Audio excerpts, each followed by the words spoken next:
This is LBC from Global, leading Britain's conversation with Nick Abbot. My dog's been taken.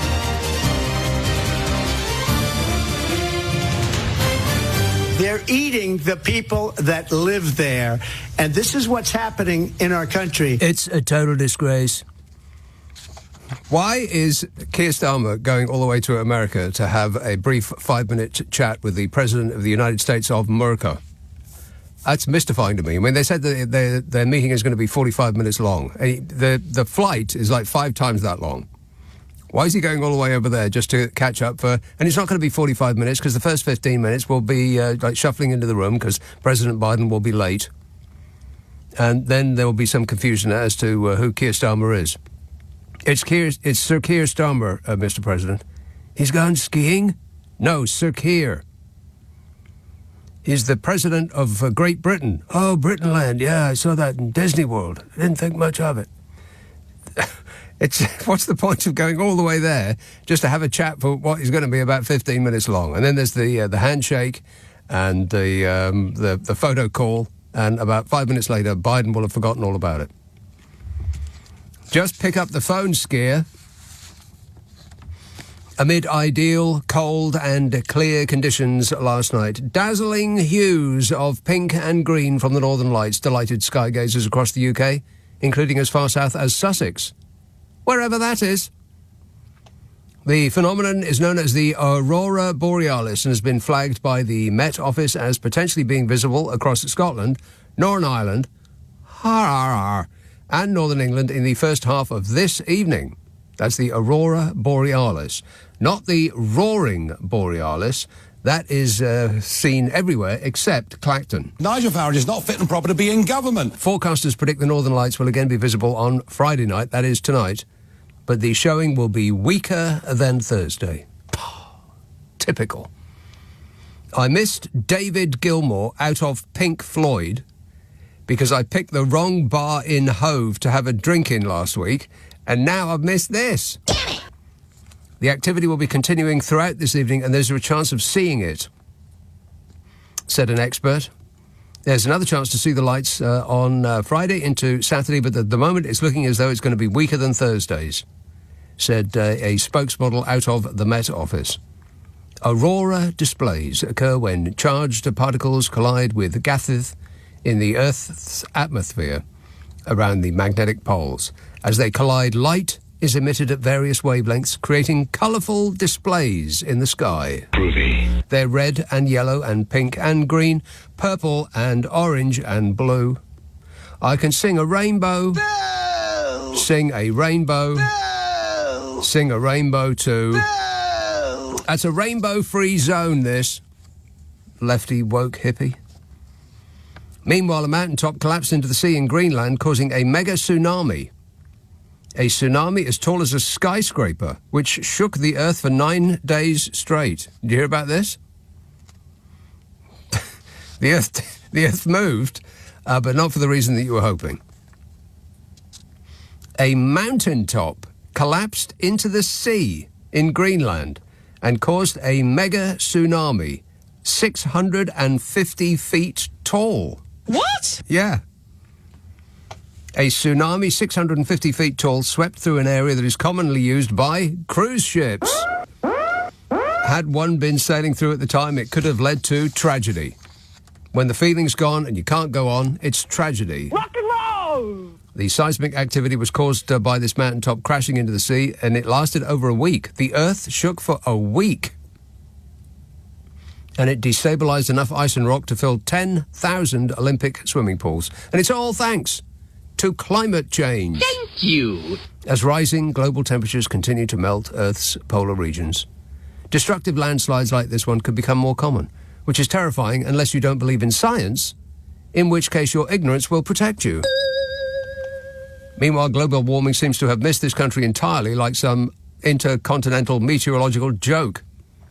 Because Britain is bracing for its first taste of winter, as Arctic air will sweep across the country, sending temperatures plummeting and potentially even bringing snow. Snow? Oh, no. According to the latest weather forecast, the cold snap is set to intensify with temperatures expected to dip below freezing in the coming days.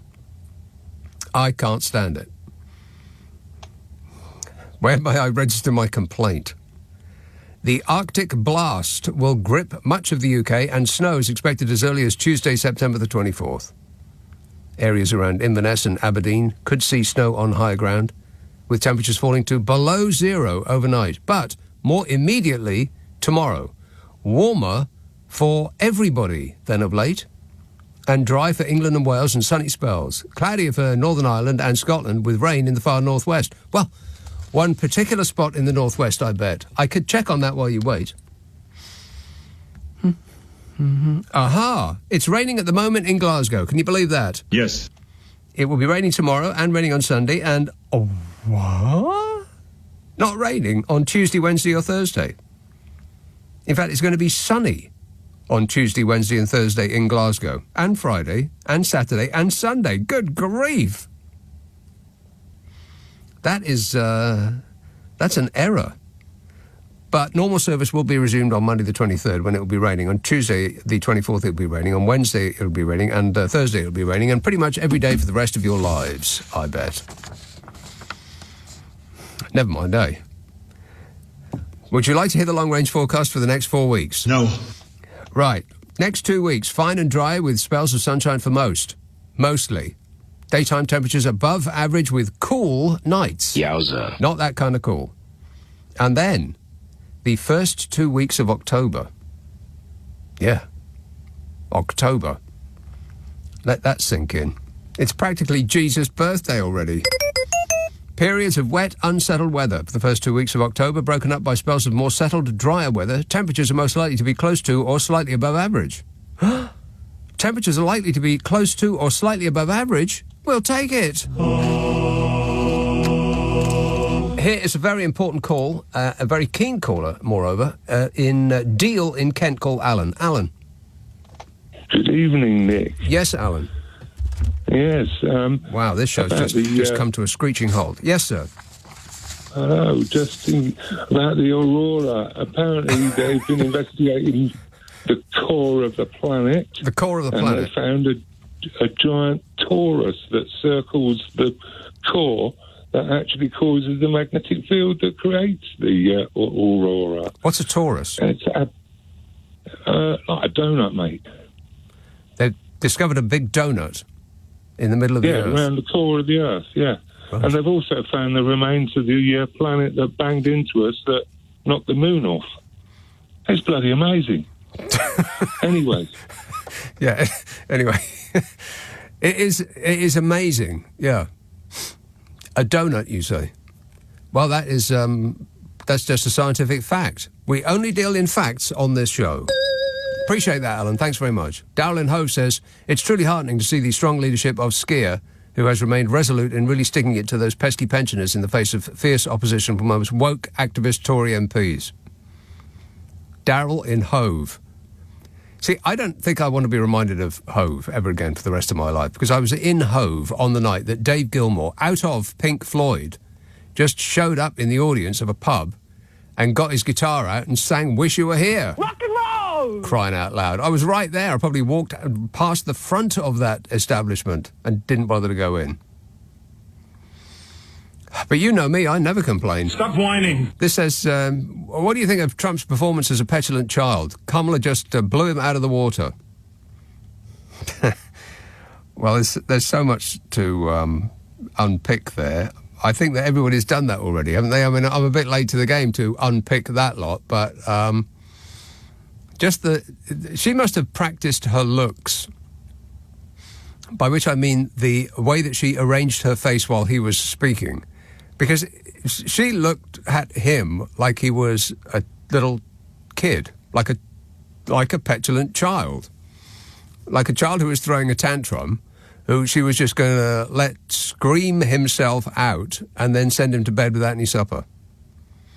She had that sort of patient, amused look on her face that you would give a child that had just thrown their rattle out of the pram.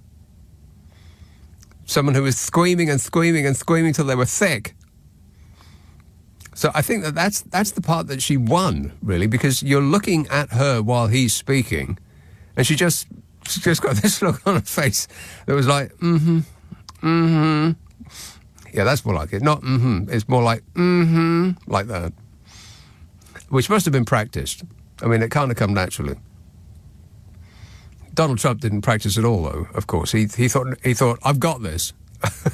Because, he's very highly educated and he knows words. He has the best words. Tracy says, Starmer and Biden should not be allowed to decide what day it is, let alone to decide to bomb Russia. Well, I don't think they do. They don't decide what day it is. And they won't decide whether to bomb Russia or not. That'll be up to Ukraine. Any more than somebody with, like, Sheffield Steel doesn't decide who you're going to stab with their products. They just make them. It's up to you what you do with them. You can slice bread with them or cause an incident. That's up to you.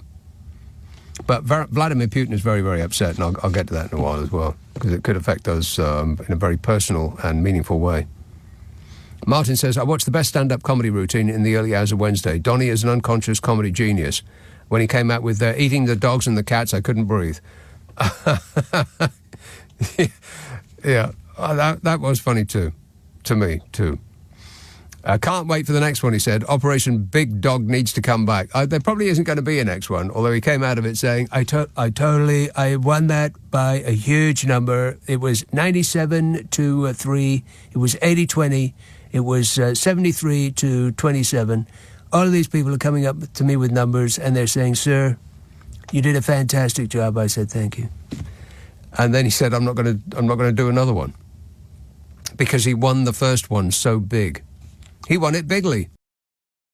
Nick Abbott on LBC. Call 0345 6060 973. You know, nobody has done more for Christianity. Nobody has done more for religion of all type than me.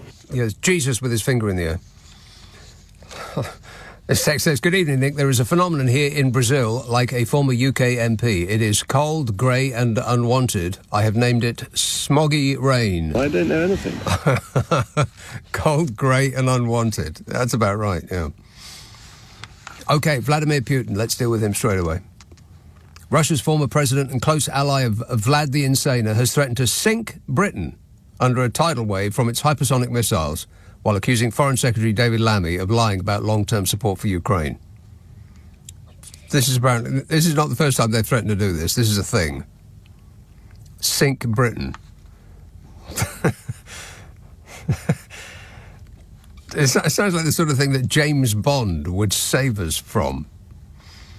Dmitry Medvedev, now deputy head of the Russian Security Council, posted on his personal social media account, quote, Britain's Foreign Secretary David Lammy has promised Ukraine 100 years of support. 1, he is lying. 2, so-called Ukraine will not last a quarter of that time. And 3, the island called Britain is likely to sink in the next few years. Our hypersonic missiles will help if necessary. If necessary. Well, I think it will be necessary, actually. I mean, we don't appear to be sinking, so we will need a little help, if you wouldn't mind. Rootin' Tootin', meanwhile, has threatened a real Third World War if Britain and other countries permit Ukraine to unleash NATO-supplied long-range missiles at military targets deep inside Russia. Because unleashing long-range missiles into another country is his thing.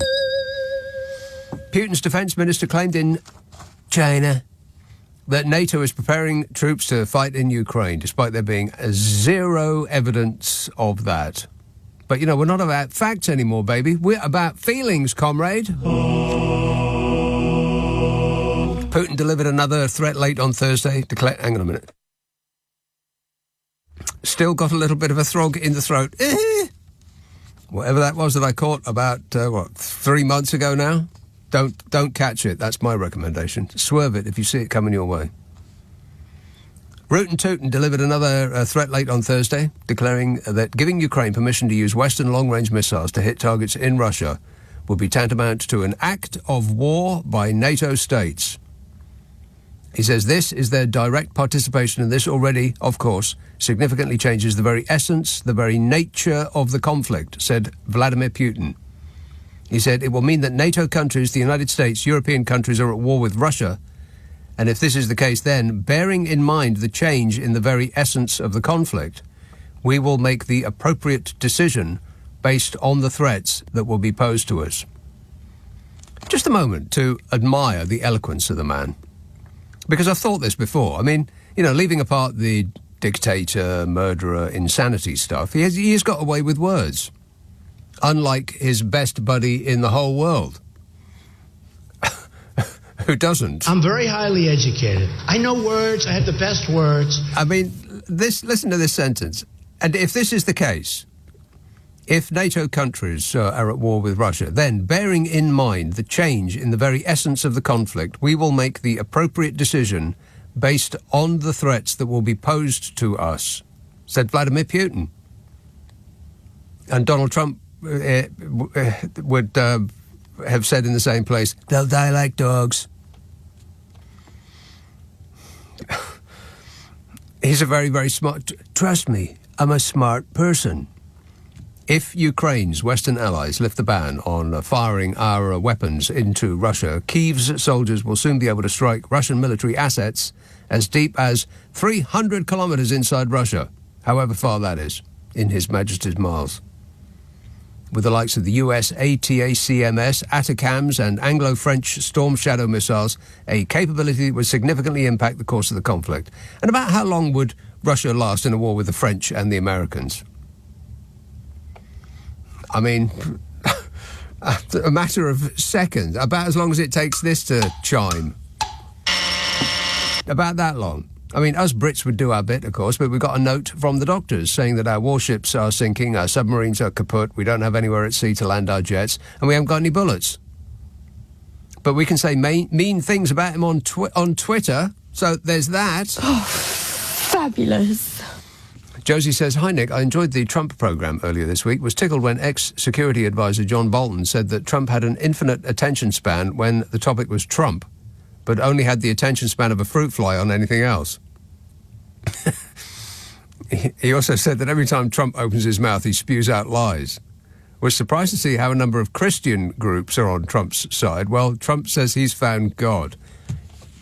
Yeah, God has spoken to me personally. God came to me and he said, sir, you're doing a fantastic job. I said, thank you, God. Christian groups are on Donald Trump's side. Explain that to me, I double dare you. It says, if there are any dogs and cats listening, can you please reassure them that it is safe to leave the house? Yeah, the dogs and cats are okay. They're eating the people that live there. And this is what's happening in our country. They're eating the people that live there, not the cats and dogs. Although he has lost a pet. My dog's been taken. His dog's been taken. Yeah, explain that to me. A number of Christian groups are on Trump's side, determined to vote for him because they think he has been delivered to save them from God. Not save them from God, but he's been delivered by God to save them. I mean, that rather implies to me that they're not religious at all, that they're a bunch of phonies. But maybe that's just me.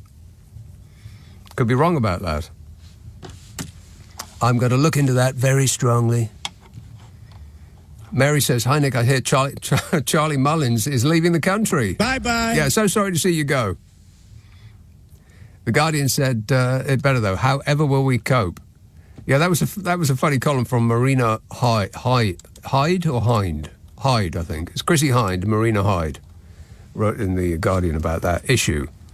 Yeah, all those millionaires are upping sticks to go and live in Dubai because, you know, that'll be fun. Yeah, to spend more money, to spend more time with their money. And nothing else. What are you going to do over there, for crying out loud, in Dubai?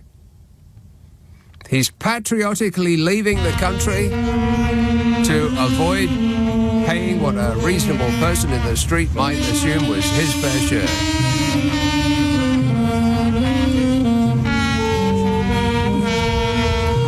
But he really loves that country. From a distance. Like Bette Midler. Simon in Windsor says, bearing in mind what Donald Trump said in the debate, I lived next to a stream with ducks, swans, muntjacks and other wildlife. Should I expect a huge influx of non-Brits looking for a free dinner? What an idiot he is, says Simon. They're taking ducks. You know where ducks live? In the pond.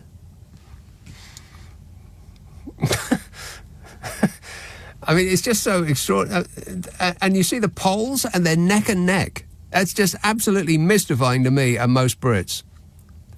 It's incredible that half of the people that intend to vote still intend to vote for this guy. The American dream is dead. You want that guy in? Really? For what possible reason? Other than he tickles your hate buds. I mean, it's just so dark and negative. Everything about him seems to come from the dark side now. And I'm not talking about Star Wars. It's like the dark side of the human psyche. It is frightening. And then Kamala Harris, okay, maybe she should, maybe, if she is angling to be the world's most powerful person, maybe put a stop on the wide open-mouthed laugh, because it's not very presidential, let's face facts. But, I mean, talk about the difference between hope and hate. God, how is he still polling so high? It's absolutely incredible. And the rest of the world are looking at America and with just open-mouthed amazement. Hey, can you not see what's happening? Wake up, sheeple. It's later than you think. Tony says it's Friday and MPs up and down the country are in their constituencies hosting their surgeries. I know where this is going. Farage is in a place beginning with C, but it's Chicago, not Clacton. What a grifter, he says. Has he actually been to Clacton yet, apart from one, since the election, apart from one photo opportunity? He's in Chicago? What's he doing there? Speechifying, I bet. They've never heard of him in America. He's speechifying to another half-empty room for a 5-figure sum. By which I mean he's representing Clacton on the world stage. Are you beginning to feel like you've been had yet? Sanj in Wokingham says, hi, Nick. My buddy and I are feeling a bit peckish. Any chance you have a dog or a cat we can munch on? I'll send one over straight away, Sanj. Tip your delivery driver. How many more of these have I got so far? Oh, my God, this page is... I haven't been on for half an hour yet. I've already got about 8,000 texts I need to read. This is Nick Reads People's Messages show. Griff in Eltham says, Trump said after his performance on Tuesday that it was one of his better debates. He must have gone to the Prince Andrew School of Realism. Then the rabbit-hole-loving screaming Mimi said that ABC should have its license revoked and that the moderators should be criminally investigated. Donnie has done 8 presidential debates now, and it's been calculated that he lies once every 97 seconds, which must be 30 seconds behind a Bodger speech in his heyday. Ain't that right, Smudge? I can't comment on that. Not commenting on that. Blah, blah, blah. 0345 6060 973. Let me remind you at this moment, while I have it in mind, because usually I forget, I'm absolutely awful at promotion. I do a podcast with Carol McGiffin, comes out twice a week. I think you'll find it a hoot. The idea is we solve people's problems. Now, if you have a dilemma that you wish us to solve, then the solution is simple. Send it to the following address, nickandcarol@global.com, nickandcarol@global.com, and prepare to be totally satisfied. It's available on, comes out Fridays and Mondays. There's over 250 episodes up there, and I do believe you'll find it a hoot and a half. Ask for it by name on an internet near you. What's your problem with Nick and Carol? Nick Abbot on LBC. Call 0345 6060 973. I'm not a big fan of his brain. 0345 6060 973. Brussels. Emma. Yeah, hi, Nick. Yeah, sorry, I haven't spoken for a while. So I suppose Well, it's quite sort of scary in a way. It's objectively, it is interesting to see. I think people will still vote for Trump, and that is just that they're already there. There's nothing you can do to persuade them otherwise. No, they've joined a cult. You might as well try to persuade someone that God doesn't exist. Or God is a particular part of it. You know, I mean, you probably know this, that there's a lot of these evangelistic Christians who have brought into their umbrella the kind of idea, and so told Jewish people, oh, yeah, you come into our fold because, you know, Tell it like it is. It's a cult. When Christ comes back, you know, and then they are going to put the Jews into hell. That is their plan, and somehow these Jewish people don't understand that. So there's this massive swathe of religious support for Trump, which is completely. He has got the Looney Tunes factor all sewn up. I'll sum it up for you. I love the poorly educated. He has the poorly educated vote all sewn up. You're going for low IQ individuals. That is precisely where he's after. And that's the point. It's not just that. It's also some pretty highly educated people. No, it's not. It's not highly educated people that are going to vote for Donald Trump. He's going for the middle part of America where the dummies live, by and large. That's not a controversial thing to say, is it?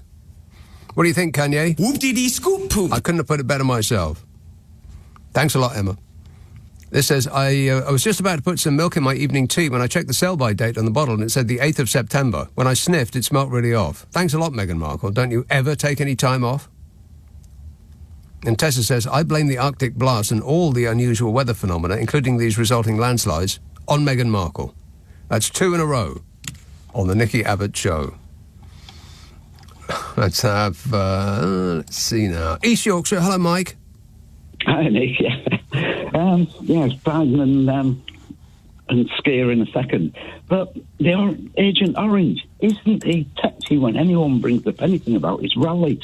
He can't stand it. And the people who are trying to keep him on message told him not to go off on one beforehand. They tried to drum it into his thick skull that he should not rise to any challenges and he shouldn't take the bait and he shouldn't go on his demented rants about the late, great Hannibal Lecter and being electrocuted by sharks and all the rest of that insane stuff that he dribbles out at his safe space rallies, but he just couldn't help himself. I thought it was hilarious because she just kept poking him. She didn't attack him directly, but a little poke, and off he went on a rant. And I thought it was brilliant. Whoever designed the tactic and got it spot on. Oh, they really did. Yeah. The absolute primo moment for me was when I can't remember what she was in the middle of saying, but she said, and looked to her side at him, and there was just too long a moment of a pause while she was trying to select the best word. And in my mind, I was saying something that you cannot say on the radio. You just can't do it. This ex-president, she says, it was something like that. It was just delicious. I loved it. Yeah, but talking about his supporters there, Nick, he's gone for the poorly educated, absolutely. Yeah, no doubt. But there is another class, and that's the rich evolutionists, the dog-eat-dog, survival of the fittest, winner-takes-all mob. They're quite into him as well because he's constantly wanting to lower taxes for rich people. Well, he'll just do whatever. He will do whatever somebody who gives him money wants. I mean, that's as bare as it is. But it really is going for the bottom and the top at the same time. But Skier and Biden, biggest thing in the world in the next 7 weeks is the American election. Yeah. Whatever they decide, I do not want them to make a stupid announcement that gives Trump any ammunition at all. Because what happens in the next election is far more important for 7 weeks. than anything they decide over Ukraine. Yeah. I have my opinions on what they should do, but what comes out, the publicity side of it, has to be very carefully managed, because we do not want him to have any ammo at all. What is Skier doing over there? I mean, isn't he busy? Doesn't he have things to do here? He's going on a jaunt to America because why? It would buff his reputation because he can still get into the White House to see the President of America? I don't know. They seem to like this personal stuff, don't they? It's like Lammy and the American guy went to Kyiv to see Zelensky. Now, you could argue that could have been done down the phone as well, but there just seem in that strata of people this amazing desire to actually be there in person. They want to be there in person because they can get their photograph taken, and it makes them feel more important. It's like only some countries can get an appointment, albeit a very, very, very brief one, with the President of the United States of America and get a photo taken to prove that they were in there. I mean, other than that, I can't imagine what he's doing over there. I mean, it takes a day to get there and a day to get back, and then maybe a couple of days to recalibrate your body to the change in the time. So that's a week out of his life, out of his very busy schedule of trying to improve this country after 14 years of this government. And I think he's got a lot on his plate. So what's he doing? Going off on a jolly, essentially. I don't get it. I mean, try working from home, Skier. Yeah, the other thing about it, though, Nick, is the most important meetings actually won't be Skier and Biden. It'll be with the advisors. So do they not have phones either? Well, maybe, but you end up with a sort of multi-Zoom, or when you go into negotiations, sometimes you see person after person in order, and you need to flick back. But I don't know. I mean, we know Bodger ran to flaming Kyiv every time he wanted to run away from his problems. Well, yeah, that's right. You can understand that. But, I mean, Spear isn't running away from anything. Anything embarrassing happened, and Bodger would... Well, I was going to say run away, but that's obviously not true, is it, Bodger? Yeah. Wait. Like waddle is more like it. He would waddle away from his troubles and go to, big himself up on the world stage somewhere. No, I can't really understand it, but I'm desperate that the output is very carefully marshalled, so, as I said, it gives Kamala the best chance she's got. Yeah. All right, thanks a lot, Mike. 0345 6060 973. Ahmed in Leicester says, I read an article the other day that Sir Rees-Mogg... God, how utterly ridiculous is that? Smog turned down an offer to be a contestant on Celebrity Bake Off. He did ask if his nanny could participate with him, and he would do the majority of the tough stuff like the kneading and the whisking, but the show refused, so he declined the offer.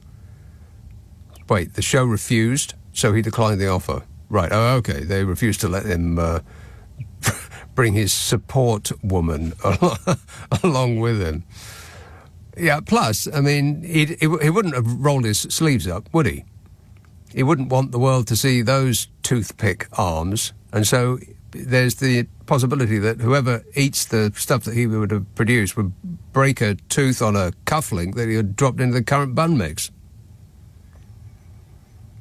Kirsty says, I was listening to one of your podcasts about how happy and creepy the nurses look when a politician visits. What? I was listening to one of your podcasts about how happy and creepy the nurses look when a politician visits. Well, creepy. I don't think I ever said creepy. I think you're talking about... Well, I'll read the whole thing and then I'll try and decide where I am on it. Shall I? Go ahead, Nick. Why not? Kirsty emails, I was listening to one of your podcasts about how happy and creepy the nurses look when a politician visits. I must tell you that I was, metaphorically speaking, locked in a closet when a politician came to my local authority hospital. The hospital management chose the most suck-up staff to talk to the visiting politicians. I always amaze me. You know, under the previous administration... That government, when Fishy would go around, or it would be the Lizbot... Absolutely. Actually, I'm not sure that she did go to a hospital, did she? She wasn't around long enough to go on a visit. Wasn't around long enough to warm the seat in front of the desk at number 10. But whenever, one of this lot... Yeah. Wait a minute. Used to go around an NHS hospital that they were busy dismantling from the outside in, that I was always stunned that they could find so many medical professionals who were willing and smiley enough to make a circle around them for a photo op. Because if I was working at the NHS and I knew that Bodge or the Lizbot or Fishy was coming around, I'd be blooming furious. And I'd want to make my position felt in no uncertain terms. I'd want to hollow the place down. But amazing, and sometimes it did occur to me, maybe they aren't actually medical professionals at all. Maybe they're actors or Tory activists.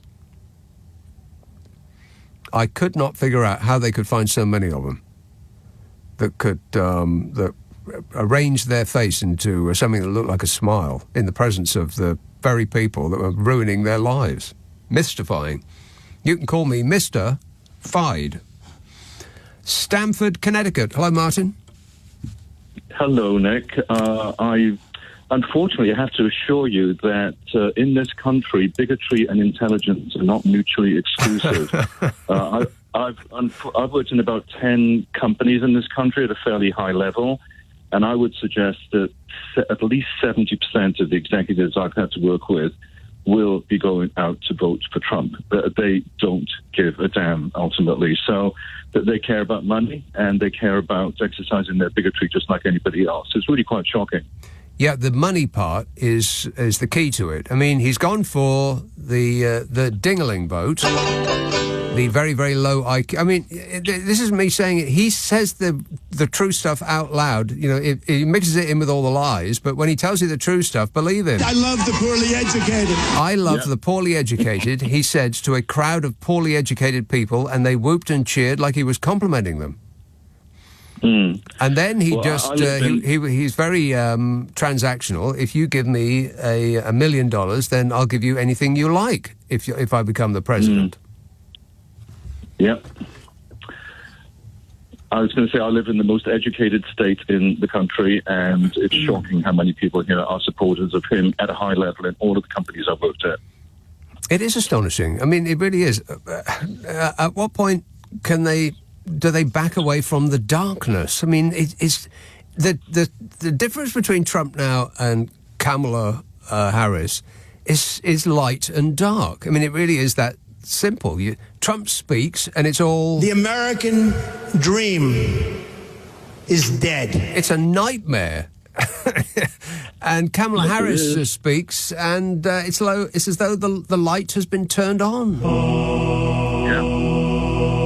And that they are so close just blows my mind. I cannot believe it. Yeah. Well, I'm hoping that some of these people will convert before November 5th, but I'm not confident that many of them will. As a side note, Martin, the call that I am taking from you is travelling down a tube for almost 4,000 miles, and I bet that it is the clearest phone call I take on this show this evening. The wonders of American technology. Yeah, I know. Eh? All right. Thanks a lot, Martin. 0345 6060 973. Stamford, Connecticut. I bet he's working in the money, honey. I bet he's one of those hedge fund types. You know. Oh, I just missed it. I hit in between two. I hit this one and this one at the same time, and I got nothing. Text from Alex in Aylesbury. He says, "Hey Nick, I'm living my best life. It's never been better since stick it ya face Starmer." What? Text from Alex in Aylesbury says, "Hey Nick, I'm living my best life, Nick. It's never been better since stick it ya face Starmer. I'm possibly losing my single person council tax discount. But hey, as long as MP's second homes are warm, makes me happy and fuzzy." Yeah, fuzzy like... booze. I suspect. Yeah. I have no idea what half of that is about, but I understand that you're very, very, very, very angry. Nick Abbot on LBC. Call 0345 6060 973. Everything is going extremely well. You bet your life it is. 0345 6060 973. Andrea says, "I caught it 3 days ago, Nick. I failed to swerve the cough." Oh, no. She says it's diagnosed as whooping cough. Uncontrollable fits of violent coughing that make me faint and sick. It's horrible, says Andrea. Blimey. Well, you want to have somebody look at that, Andrea. You want to have them look at it very strongly. I never got to the point that I felt faint and sick, so I don't think that's what I've got. But whatever it is still hanging around. But you know me, I'm not one to complain. Whinging and whining and moaning. This says, hello, Nick, do you think Dundee United will beat Rangers on Saturday? I don't know the answer to that, but I do know that it will be 4-4, 5-5. And don't even get me started on Hamilton Academicals. Gold is green. Hello, Daniel. Hi, Nick. Evening. How are you? Good, thanks. Yeah, just to carry on the Trump loving here, you're not going to like this, but I think he is by far the best candidate to be next president, and all of my friends and family who run businesses across the United States, from LA to Colorado to Florida to New York, also think the same. Oh, well, then that's it. Case closed. Indeed. And they're all bigly smart, Nick. Believe me, they're bigly smart people. Are you doing an Irish accent? in which case you nailed it. You sound like one of the little people, not leprechauns.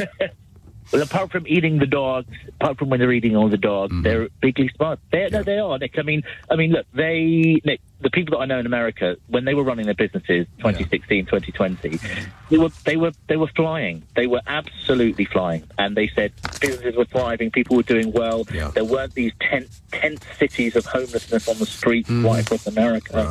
Right. That's all completely untrue. I mean, you're just trying to get a rise out of me, aren't you? I'm not. Yes, I'm not, Nick. You are. Yeah. I promise you I'm not. I don't think so. So you think that the Trump economy it was better than the economy that preceded and followed it? Yes. Okay, well, would you like some facts? Yes, please. I have some facts also. I have some counterfacts, but please hit us up. Shall we start with the unemployment rate? Yes. What are your facts? Well, I know that 7 million new jobs were created under Donald Trump, and they brought back 1.2 million jobs from overseas. The inflation rate was stable at about 3.5%. The bottom 50% of all Americans saw their wealth increase by about 40%. Stock market was all-time high. People's retirement accounts that they saved for were pretty much all-time high. The economy was doing well. Right. All of that's not true. Unemployment rate stood at 6.3, up from 4.7 when Trump took office. He took office at 4.7, the unemployment rate. When he left, it was 6.3. The growth rate, real GDP growth, had a significant downturn during the Trump presidency. The U.S. economy contracted by 2.2%, the largest decline since the Great Recession. The poverty rate, the official poverty rate, increased to 11.4%. Up from 10.5% when he took over. The national debt grew by approximately $8 trillion during Trump's presidency, reaching nearly $27.8 trillion by the time he left office. This marked a 40% increase over the 4 years in which he was in power. So I meet your facts and I raise you one. Shall we talk about how good he is at business? Well, Nick, I've got a checkmate for you because the facts that I gave you are directly from the White House official. Yeah, they're directly from Donald Trump's mouth. Yeah, I know. Shall we talk about how great he is as a businessman? No, and there it is. No. Right, okay. Checkmate. Thanks a lot, mate. No, he doesn't want to talk about that. Donald Trump, the great businessman. I wonder why he doesn't want to talk about that. I mean, what could it possibly be about Donald Trump's record in business that he doesn't want to talk about? Can you imagine? Is it that...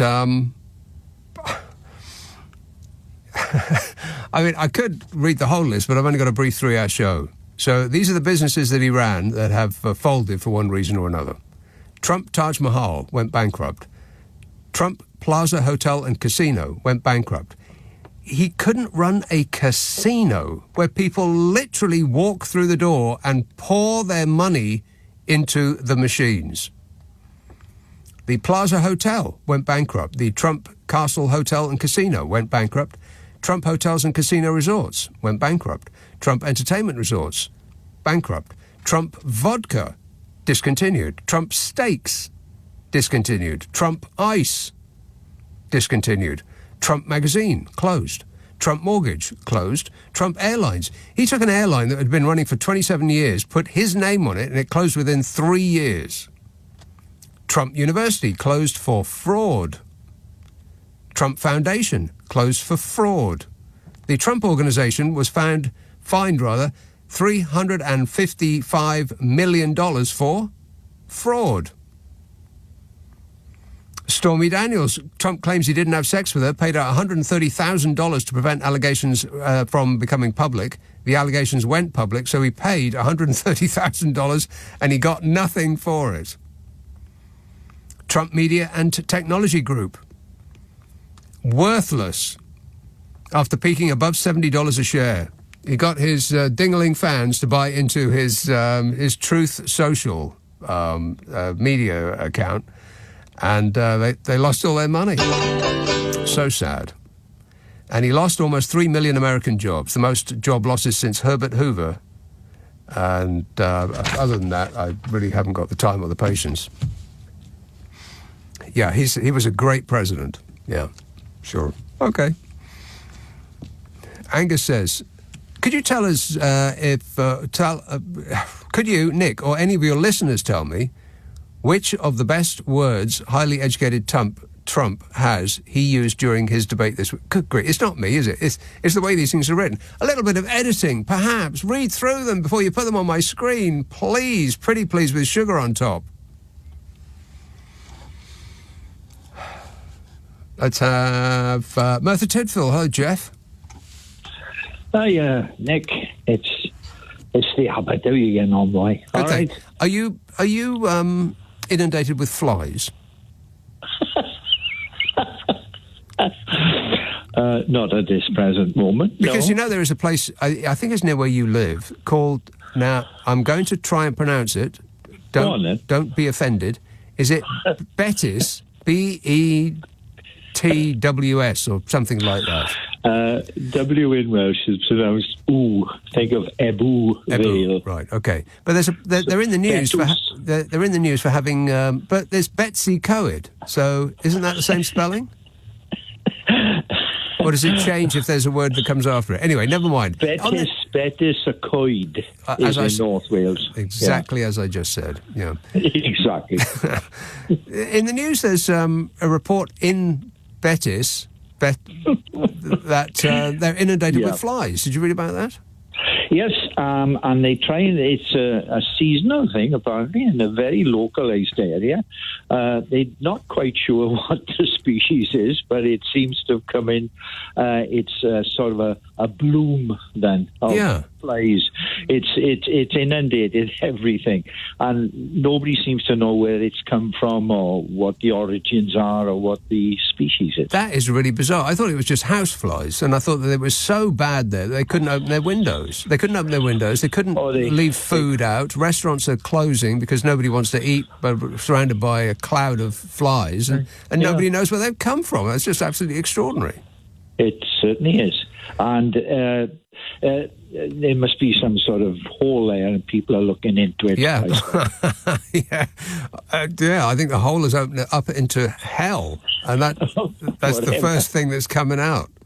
Yes. Well, anyway, why are you questioning me? I want to question you. Well, unfortunately, we've run out of time on this call, Jeff. But if your question is important, I can put you on hold and come back to you. Your choice. All right, go on then, he says. That sounds like a threat. 0345 6060 973. Text 84850. Email nicka@lbc.co.uk. If you are on WhatsApp, then the number is the same as the phone. 0345 6060 973. Friday, Saturday, Sunday night at 10. Nick Abbot, LBC.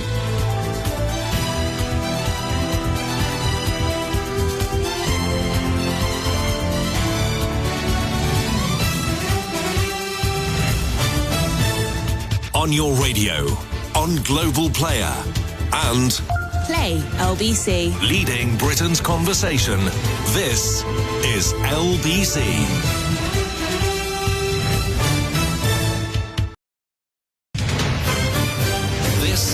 LBC from Global, leading Britain's conversation with Nick Abbot. You're joking.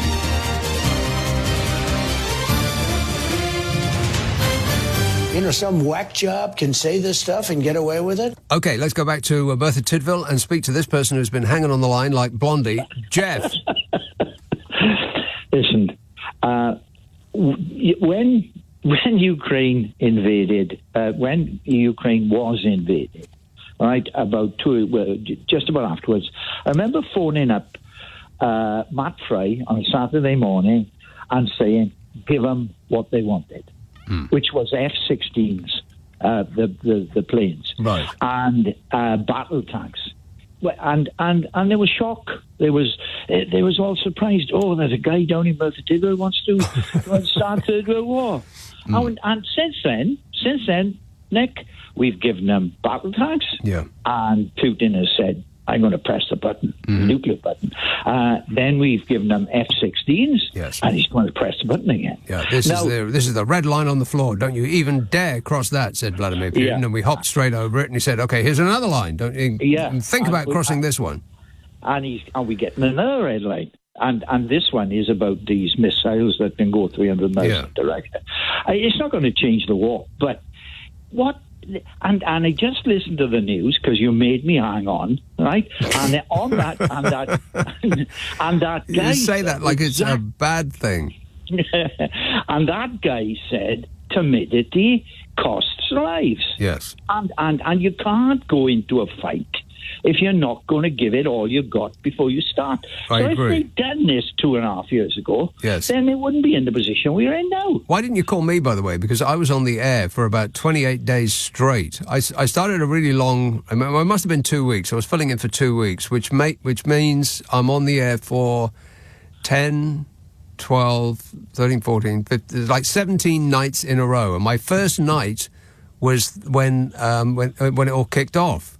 It was one of the worst nights of my broadcasting career, if you want to use that phrase, because I took a call from a guy in Zaporizhia, which I'd never heard of before, and he said there's a big... you'll know Zaporizhia is famous because the Europe's biggest nuclear power station is here. Yeah. And, we had a long conversation just after 10 o'clock, and he said, but, I can hear way in the distance there's some explosions going off, but, it's not... as anything that we should be worried about here, because who would be crazy enough to bomb a place that's got Europe's biggest nuclear power station in? And by the end of the show, just before 1 o'clock in the morning, came the news that Russia was bombing Zaporizhia and fighting was taking place around the nuclear power station. And for the first time in my life on the radio, I found I couldn't say anything. I got the call from the people who were telling me that. Yeah. And I put the phone down, and there was just this long period of silence. And I was keenly aware after about 15, 20 seconds, which seemed on the radio like forever. I'll give you an indication of how long it sounds. This is 5 seconds. Wow. Long time, isn't it? 5 seconds that was. Yeah, forever. And I thought, well, if I don't say something now, then the backup tape's going to kick in. It'll be Clive Bull talking about biscuits or something. So I had to say something, but I didn't know what to say. Yeah, so why didn't you call me? I was on for 17 nights in a row, and you didn't call me and say that. Thanks a lot, Jeff. But the silence was provoked by terror. Right. I have no idea. But the end result of all this, you've got these idiots in Britain, haven't you? These useful idiots who are promoting Putin. Yes, you've got there's a lot of that about. It's really bizarre how popular he is among a certain element. Exactly, and you've got London, where you live, absolutely full of Russian money. Yeah, and it's got the laundromat. Yeah, and you've got this guy, Lord Siberia, in the House of Lords. Well, I'm sure he is completely above suspicion, he's a lovely guy. He's a lovely guy. Don't get me wrong. Legal, decent, honest, and true. But the whole thing Putin has played a fantastic game, hasn't he? He is a very, I mean, not to go all Donald Trump gooey over him, he is a very smart person, and you can tell that from the way he speaks. The translation of what he says makes other world leaders sound like dopes. And he's produced a Mein Kampf of his own, where he said, Baltic states, Poland, all old Russia, they should be in Russia. Yeah. He's already said what he's going to do. But I think you're right. I think you're right. It seems bizarre that we're helping Ukraine a bit, but not enough to actually make much of a difference. It seems weird, that. It seems like that's just dragging things out. Yeah, like either you go all in or you don't join at all. Exactly. Yeah. All right, good talking. Thanks, Jeff. 0345 6060 973. A text from Martin here in Stamford says, perhaps this is the chat that I was speaking to earlier on, unless we have multiple listeners in Connecticut.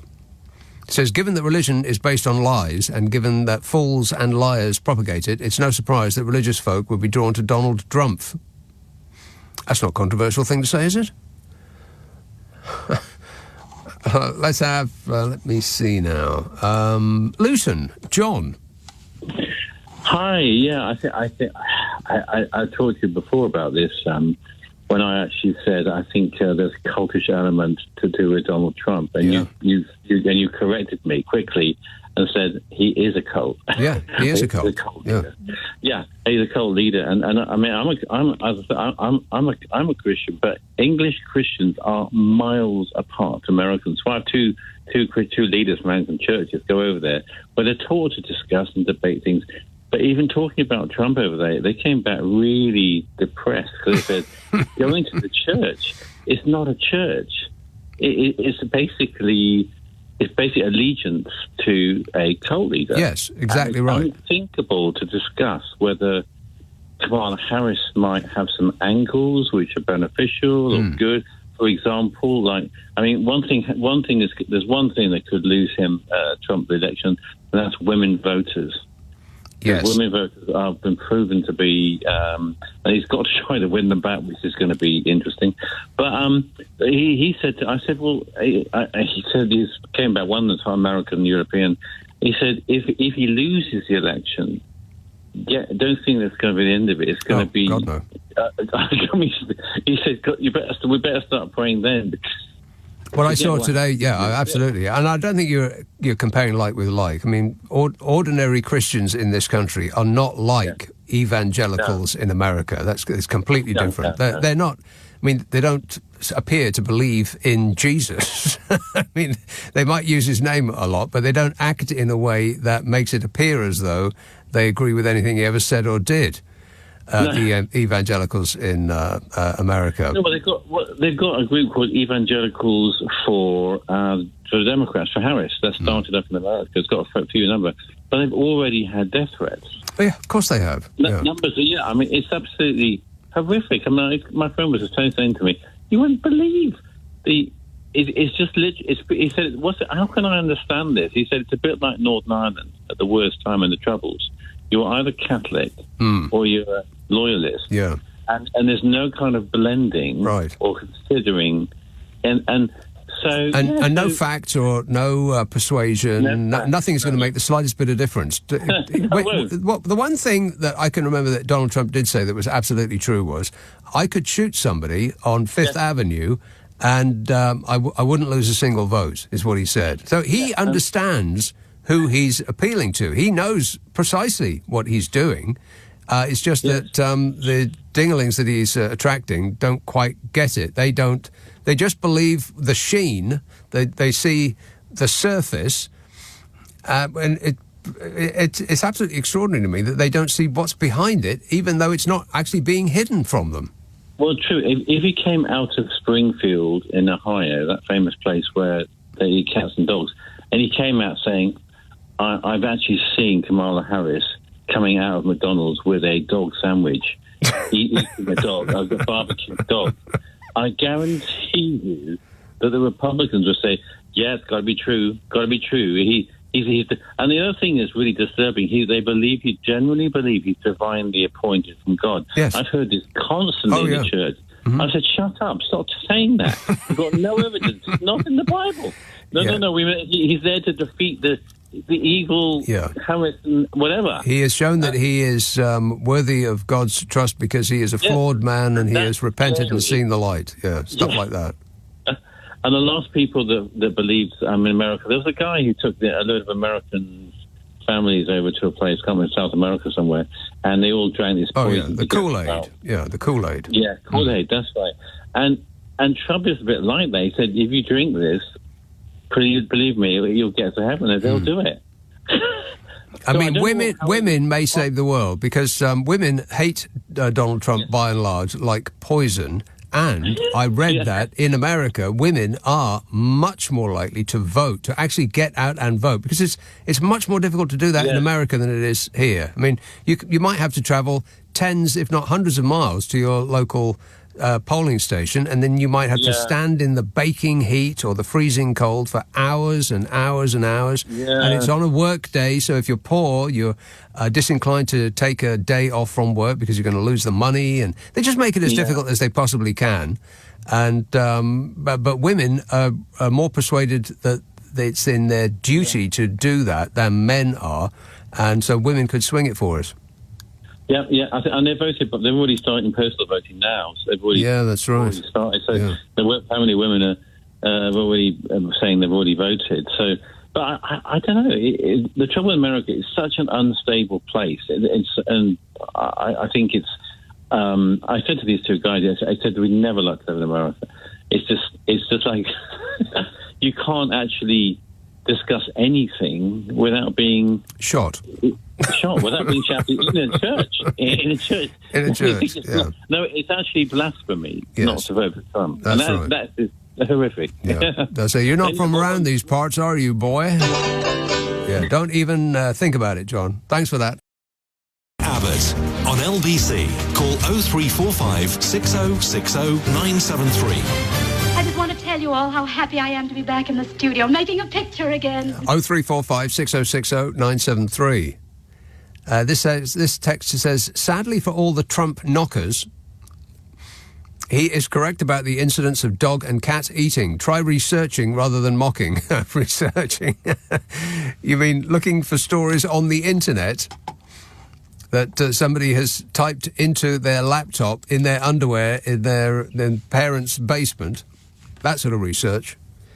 I bet there's thousands, if not tens of thousands of Republican people out there right now trying to find just one incident of somebody who has taken a pet, killed it and eaten it, with the proviso that it must, capital letters underlined, be a foreigner. Because if it's just a good old boy from, Alabama or somewhere like that who's taken roadkill home, that's not going to count. Got to be a migrant, has to be somebody's pet. Because, it's such an eye-popping thing to say that it's something that you're not going to forget. Not now, not ever, never. You will never be able to forget that Donald Trump said that they are eating, well, not people. They're eating the people that live there.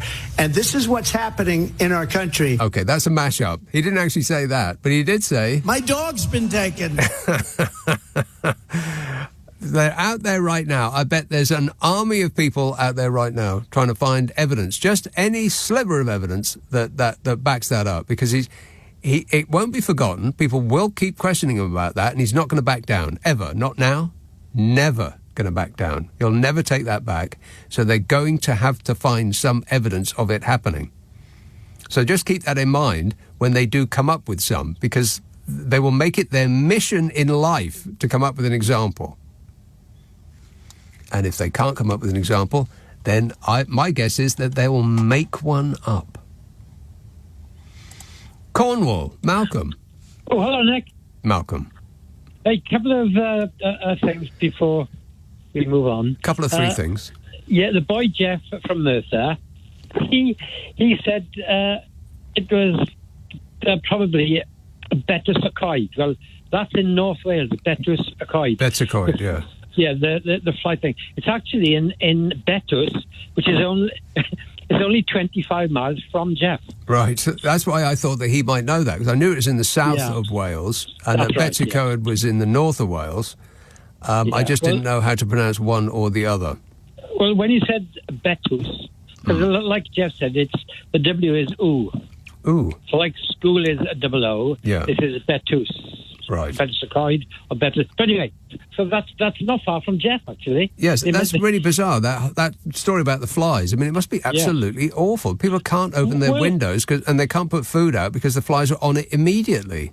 Well, with it being with, I did a very quick search, and there's a few articles, and God, you should see the photographs on the articles. I mean, the dog's bowl full of the dog's water bowl full of water.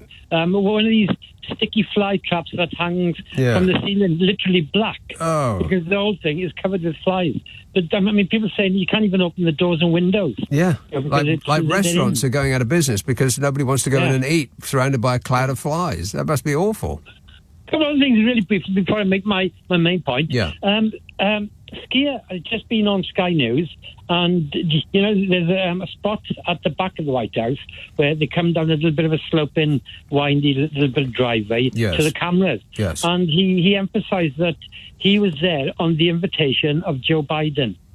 So Joe Biden called him over to America. Wow. I don't buy seriously, that. That's why he's there. I mean, he wouldn't say that, Nick, if it wasn't true, I don't think. I think he might be conscious of I don't think that's how... hang on a minute. Wait. I don't think that's how it works. I think that our spokespeople talk to their spokespeople, and if we can find a moment in the diaries, then would you be willing to welcome us over? And Biden didn't call him up and said, hey, do you fancy a chin wag for half an hour?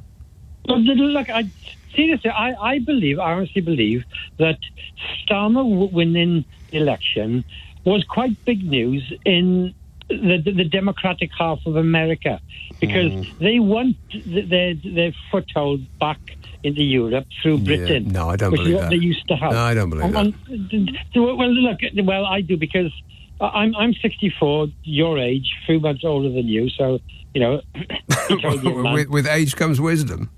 So be told, young man, yeah. Only a couple of months.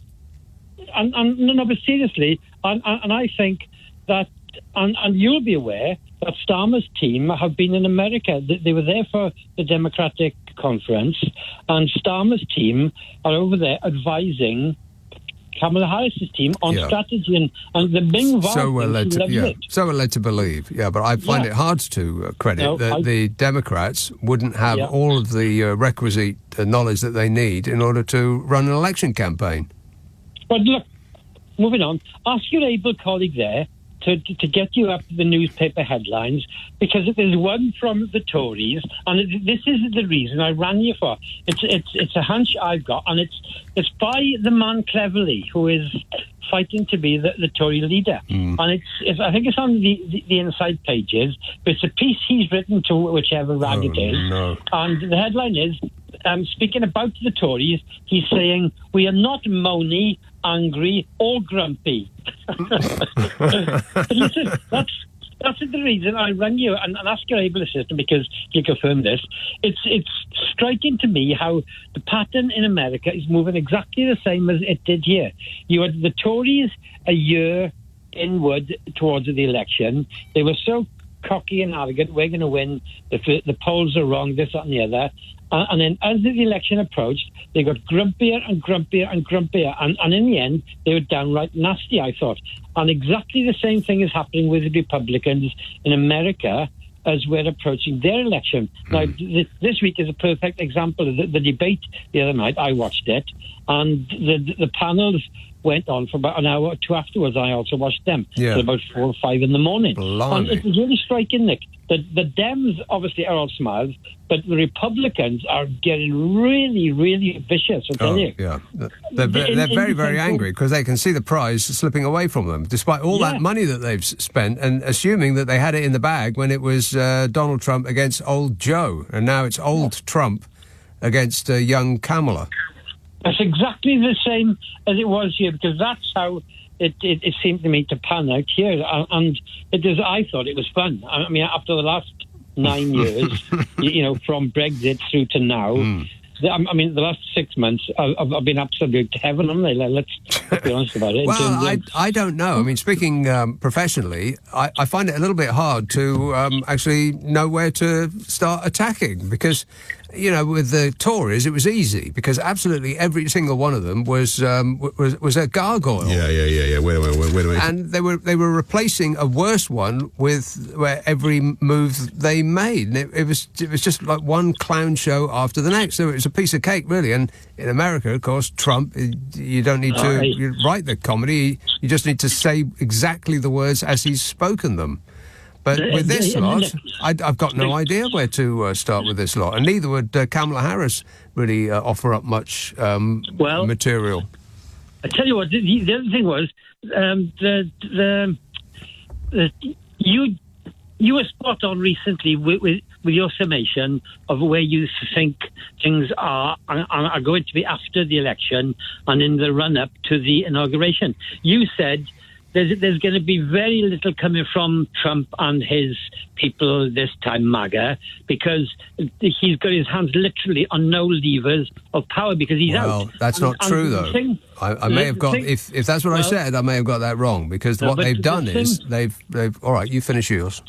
But do you remember then you had the people, you had Trump soon before all that happened, and he told the group called the Proud Boys to stand back and stand down. Mm-hmm. Well, the point I would make is all the people who would support him in a future insurrection, they are still being sentenced to very, very long prison sentences. So all the people who he would call on to, stand back up and grab their arms, they're all in prison, Nick. Yeah, I don't think that's how it's going to be done. I think it's going to be done much more surreptitiously and sneakily than that, because what they've done is the Republican Party have placed their people in jobs that nobody had really thought about before. The really boring functionaries who are tasked with checking that the count of the votes has gone well and has been, according to the rules, and then they announce who won. Now, nobody's ever really thought about these positions before because nobody had thought of using them for their political advantage before. But along comes Trump and his evil gang, and they have replaced thousands of these people all over America, each of which can say, well, I don't think that this was... there's very weird stuff going on in your phone, Malcolm. It's terrible. It sounds like you're talking to me from a submarine. That each of them can say, well, the count didn't really go as it should have done, and I can't ratify these results. And furthermore, I say that Donald Trump won. And apparently they all can do that. I mean, they will be buried under legal... What do you mean, no? They will be buried under legal cases up to their eyeballs, but that wouldn't... That whole thing would stop the inauguration happening. It would kick it down the road, and it would further make it appear as though, to Trump's fans, that it had been stolen.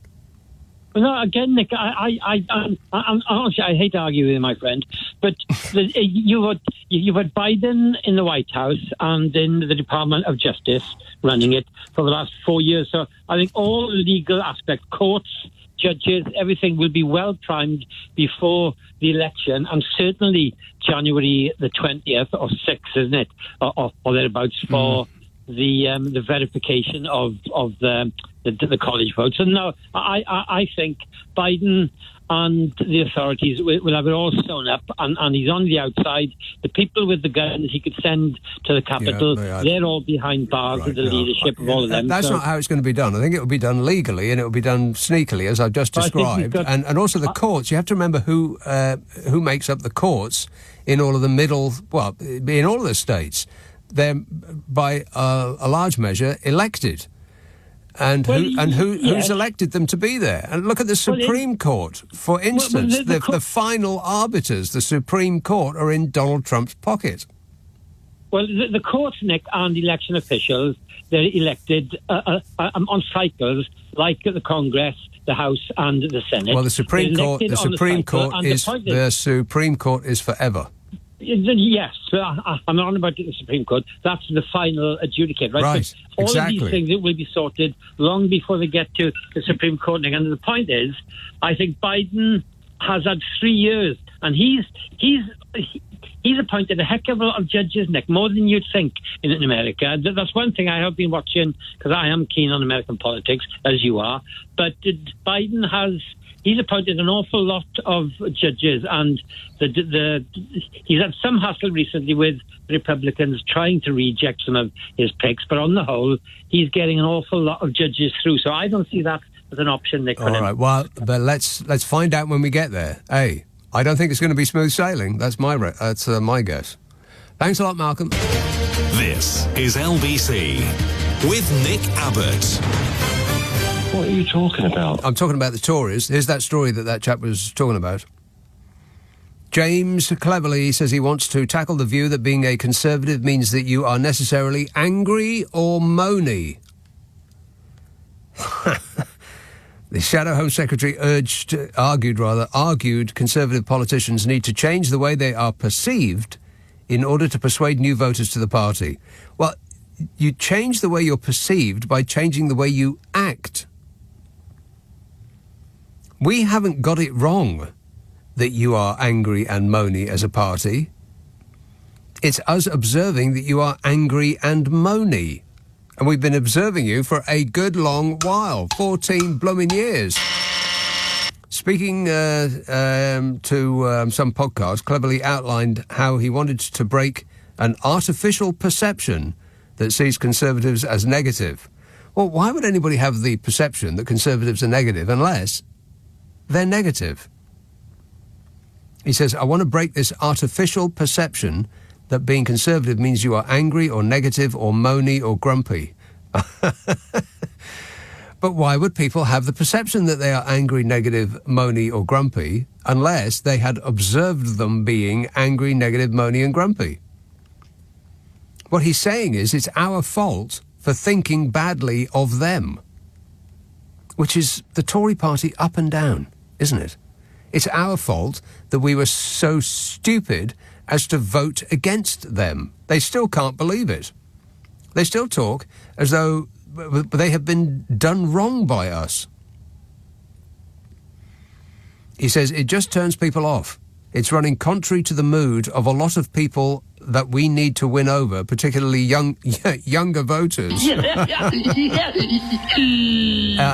Unless he's talking about younger voters in their 70s, he's got no chance. Young people hate you. Not him personally, them as a group. He came second in the ballot of Tory MPs with 21 votes, level with the Shadow Secretary, Tom Tugendhat, thus failing to improve on his first-round total. Tugendhat, meanwhile, another contender, considered a Conservative moderate, picked up 4 votes. And it's eventually going to go down to the geniuses that gave us the Lizbot. Absolutely. What could possibly go wrong? It also sounds like the worst Disney cartoon ever. Grumpy, moany, whiny and negative. Ditex, Kelsey Grammer supports Trump. I do not believe it. Yeah, he does. Yeah. The poorly educated love Trump, and those who love money more than anything else love Trump. Other than that, he's got nothing. But that amounts to 50% of the population of America. It's hard to believe. I mean, the rest of the world is looking on, open mouthed. They can't quite believe it. How, as an oaf from a TV game show, captured not just a political party, and the most powerful political party in the world. It's extraordinary. He just waddled in and took over. And they rolled onto their backs and showed him their bellies. And that was the end of it. The Republican Party ceased to exist. Now it's the Trump cult. And half of America seems to be deluded enough to think that he's been sent by God. It's just stuff that's happening is just amazing. But like I said, funny. whereas Kamala Harris, not so much. Streatham. Hello, Michael. Hello, Nick. I'm glad to speak with you. Listen, I've been a church organist for many years, so I'm very acquainted with the Christian religion. But I had an experience with the American right, which unnerved me. And it was a kind of a macrocosm of, it was a benign force, before Trump got into office. Were they? I mean, it depends on who you are, I guess. Well, I'm a gay man, yeah, and I spent 2 years in America. And much of the time was as a classical musician on cruise ships. Right. And they were 90% American passengers or so. And this typifies, what we're dealing with. I think the American right are desperate to be dominant, and Trump has given them that hand to play. I was performing in a concert, and afterwards I was speaking with some of the passengers in the corridor, and a gentleman in his 60s who was American came up to me and he said, do you think you should be performing? I said, yes, I think, we've had a great time tonight. And he said, you're obviously a homosexual, and we are a biblical people, and we're mostly American passengers, and I would suggest you get off the ship. Right. And play for your own kind of people. Wow. And talking about the education factor, this is a funny thing. A friend of mine who's from the UK was sitting nearby. I said to her, Kathy, can you come here? I said, listen, can you repeat to my friend what you just said? And he did. And she said to him, I think you need an education. And he said, oh, I'm very well educated. No, you're not, she said, because if you want all the gay people to get off the ship wouldn't sail. Yeah, you wouldn't be eating, no one would change your sheets, the captain would be bereft and lonely up on the bridge all on his own. Indeed, but what's happened now is that this fairly benign force has become malignant in the States. And it's exemplified in the way that they're banning books that mention anything about inclusivity. Actually, when Barack Obama was in power, there were facets of the government that went out into the schools and the community to try and get people to be more inclusive in race and gender and all these things. All those departments, Nick, were destroyed when Trump got in. Yeah, which, I mean, I'm not a religious person, I don't know anything about Christianity, but I would imagine that is the opposite of what Jesus would want. Indeed, and as I said, I've been a church organist for decades in the UK, Nick, and we don't have that kind of fundamentalism here, thank God. But is there much call for church organists? Oh yes, indeed. Really? We're few and far between, and there's a lot of work available for us. Yes, and I enjoy it, and I'm performing in churches and accompanying, the community there in all kinds of events. And some of the priests are married to men. Yeah, well, yeah, no doubt. The organs themselves, I'm always interested in what instrument people choose to play as a child, because you see some kids on buses and trains and that, and they've obviously come from musical practice, and they're carrying like a double bass that's bigger than they are. And I think, at what point did you decide to get something that was so unwieldy that you were going to have to carry around? Well, I can't carry a pipe organ around. Well, that's exactly right. It is probably the biggest instrument on earth. Well, they call it the king of instruments. I actually do concerts where I teach little children, and I invite them, piano, I teach piano as well, I invite them to actually walk inside the organ while I'm playing it. And it's a wonderful experience for them, they enjoy it. But the instruments, after they get to a certain size, like a piano, for instance, then you don't have to carry it around. You carry nothing. Somebody else does the carrying, and it's there when you get there. And that's doubly certain with sugar on top for a church organ. Well, indeed, and I'm quite muscular, but not muscular. Not enough to carry one. No. To carry one. All right, good to talk to you, Michael. Thanks for that. 0345 6060 973. Blimey, evangelical. By the way, if you have the rest of your life to spare, just Google evangelical sex scandal, and that'll keep you busy from now until the end of time. This says, hi Nick, if Trump keeps serving up weave word salads, I may consider listening to Oasis songs just to take the edge off the pain. No, don't do it. It ain't worth it. And I don't think you're allowed to say we've and Donald Trump in the same sentence. We don't know what's happening. Oh, that's the wrong one. I don't wear a toupee. There it is. In my defence, that's two buttons side by side, both starting Trump don't. One says... We don't know what's happening. And this says... I don't wear a toupee. I'm going to have to clear that up because that is obviously very, very confusing. It confused me. This show was like this when I got here. This sect says, I often wonder if these Christian groups have ever read anything about the life or teachings of Christ. If they have, it's a very strange interpretation of quite a clear narrative. Yeah, exactly, yeah. It's about the love, not the hate. That's about as much as I know. And people of a certain type who are very openly and publicly religious seem to be more about the hate than the love. They seem to define themselves about who they hate rather than love, which, again, I'm no expert, but I think that that's the opposite of what Jesus would want. Notting Hill. Hello, Ash. Hello. Ash. Hi, Nick. Basically, I think whoever reduced your tax in United States despite the taxes law, it doesn't matter who he is, he's going to reduce taxes. So, I'm going to be cool with that and I'm going to, vote. So that's what I'm getting. Feedbacks coming, from the different, groups of people talking about the taxes, talking about, looking after the Israel, looking after the people of Iran, lobbies, in United States, it works very well. So, we always get surprising stuff coming back, He's a, Mr. John, his character is rubbish, especially if you think, we think in Europe, he deserves to go in a prison rather than, White House.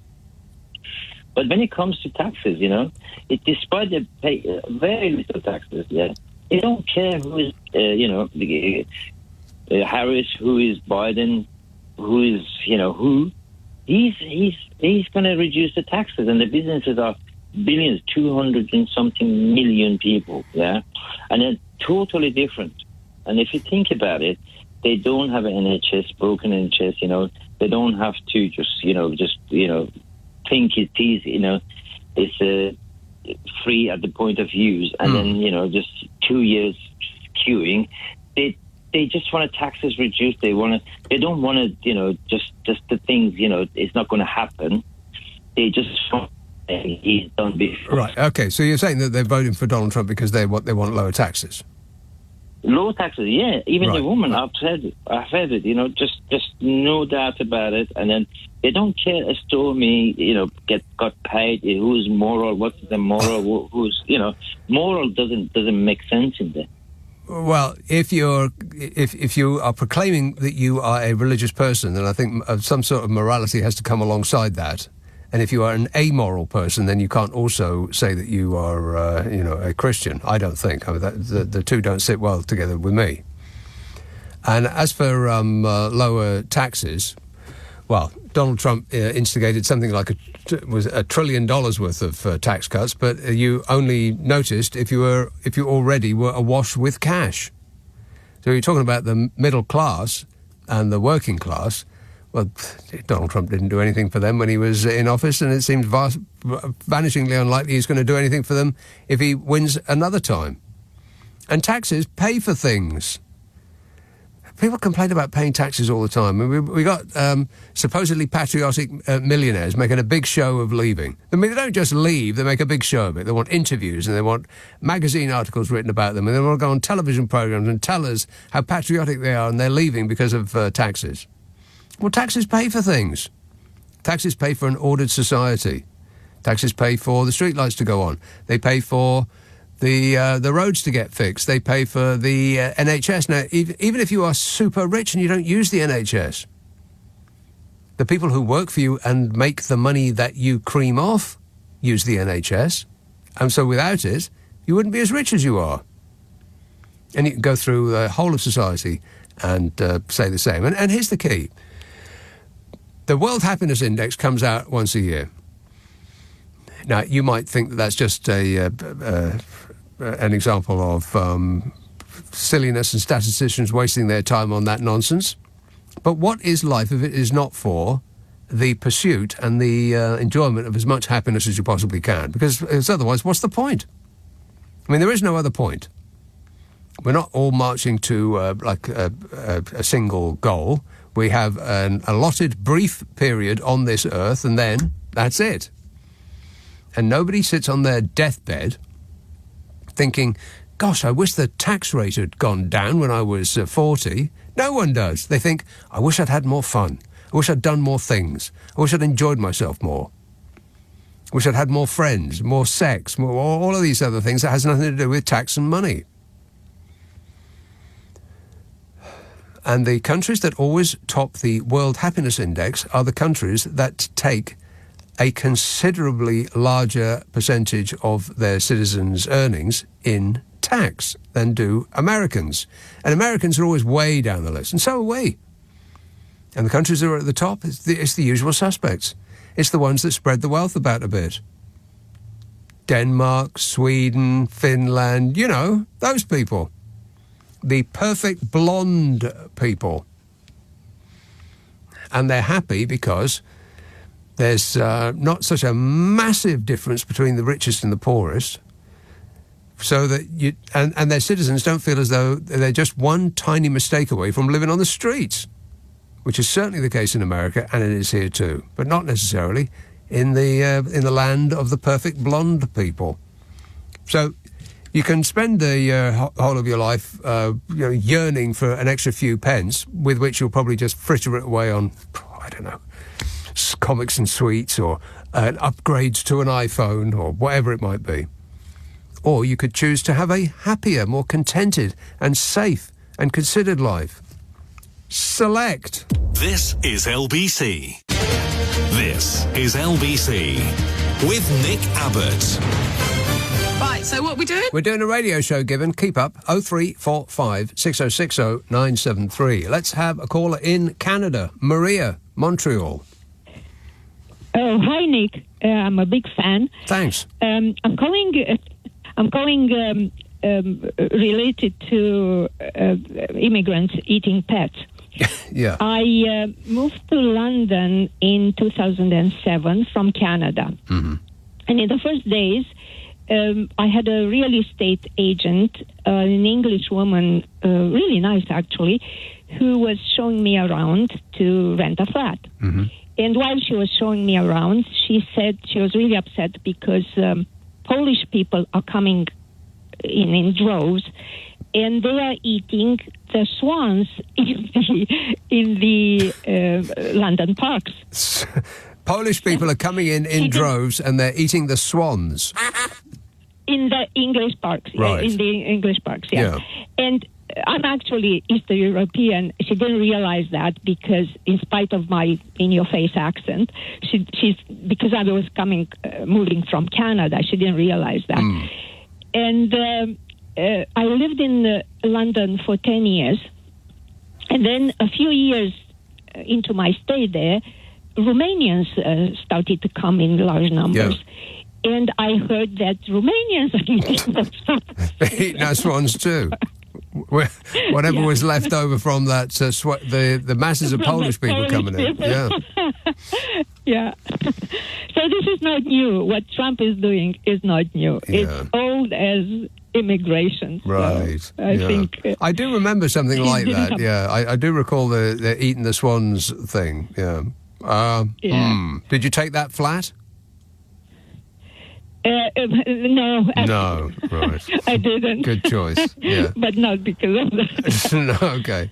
All right, thanks, Maria. So everything's been done under the sun, you see? My dog's been taken. By these Polish people. They come here They're eating our ducks and our swans. It's a disgrace. Somebody should look very strongly into that. They're eating the people that live there. Immigrants and this are is coming. What's happening They're in our coming country. here in our country, and they're eating people.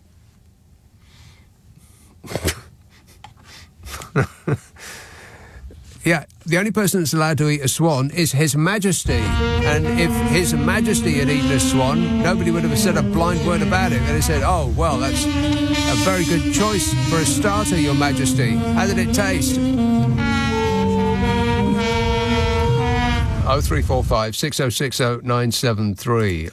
Tooting. Hello, Jan. Oh, hi. Hi, good evening. Yes, Jan. Yeah, I mean, I follow. I mean, I agree with quite a lot of what you say about Trump. I mean, that it's quite shocking that he's he's a cult. Let's put it that way. It's nothing to do with reason, is it? No, exactly. Or even Christianity. I mean, no, not at all. Unless it's. I keep thinking that it must be the dogmatic theology behind. Oh, well, it's not. It's I'm thinking. I mean, I don't think it has anything to do. I don't think it has anything to do with God or Jesus or the Bible or anything like that. It is people using religion as a weapon. Yeah, like the what did they the Inquisitions in the past that the religions used to have, isn't it? Inquisitions. Yeah. They were quite cruel. Yeah, no doubt. I saw it on Monty Python. Looked awful. But Nick, there were a couple of points I wanted to make. I mean, it's just incredible. But what happened? I think in that debate, I think that the Trump supporters were saying that they were blaming the moderators, for fact-checking Donald Trump, yes, and failing to do the same with Kamala Harris. And the reason is because she didn't lie. I think she said one thing that wasn't true, whereas practically everything he said, as usual, was a lie. Yeah, I mean, and the thing is that I think they they said it was a political assassination attempt by corporate media. But Nick, I mean, the thing is that I think that what was good was that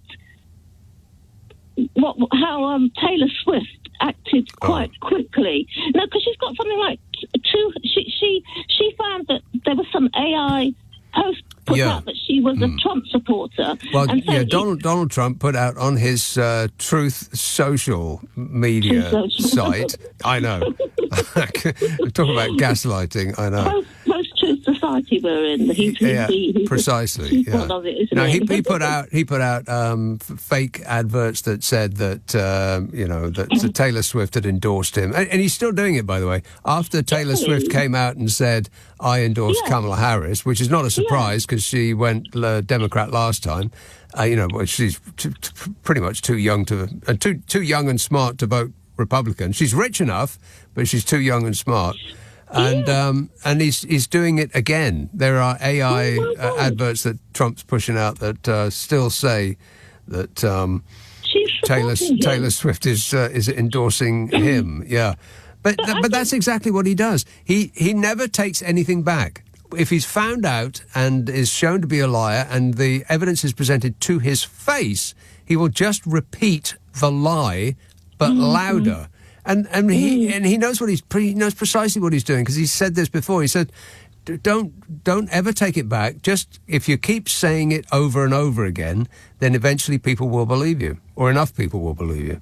But I just can't believe. Elon Musk is supporting him. Yeah. And you mean he's got the billionaire? Yeah. Yeah, he's supporting him, and I can't get over what Suella Braverman said about him. But the world would be a safer place with Trump. Nick, she said Suella Braverman.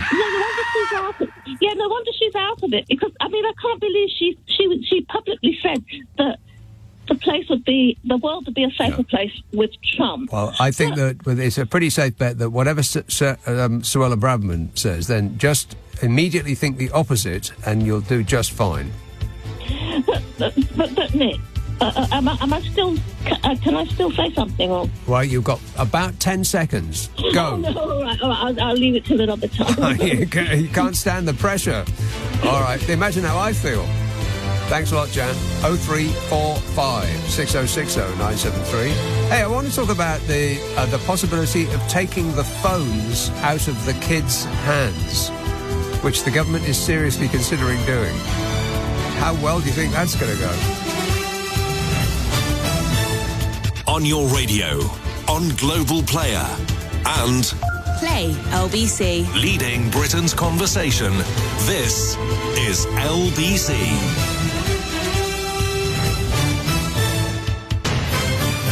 This is LBC from Global, leading Britain's conversation with Nick Abbot. I'm not a big fan of his brand. He thinks he looks good in a bathing suit. He doesn't. They don't feel let down by Boeing. They were only going to be there for 8 days in the International Space Station, and now they're going to be there for 8 months. What? I would feel let down by Boeing. I think I would be making an interplanetary space call to the nearest lawyer. Hell, a whole building of lawyers. They were going to be on that station for 8 days, and they're going to be there for 8 months. Why does it take 8 months to get them off that thing? I mean, that billionaire who just spent an ungodly amount of money on a brief spacewalk, could they not have just repurposed that rocket to go and pluck those people off that ship? What are they going to do for 8 months there? I mean, it's not like they can go out, is it? And even if they could, there ain't no atmosphere in those outer space bars. They can't, can they even see a film? Did they take any books with them? I mean, what are they going to do? Apart from get irradiated. Now, I don't know this is a fact, but even if it isn't, it doesn't stop it from being true. They're probably in great danger from being irradiated by, space forces. That's probably a fact. Look it up. Lucy says, if Trump was delivered by God, it's a shame God didn't train him to do more effective research or have a greater appreciation for the truth. Oh, by the way, in the news there, I caught the last bit of it.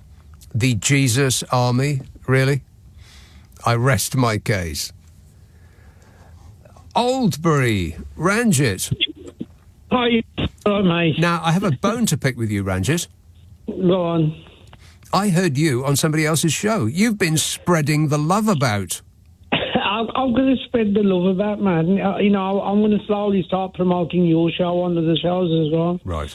But anyway, I've got to diversify sometimes, yeah. Okay. Before I get to my main points, yeah, Donald Trump, yeah, a lot of the pop stars have told him, don't use our tune when you're coming on board, yeah. Mm-hmm. And he's struggling to get that, so he can't even talk about Taylor Swift.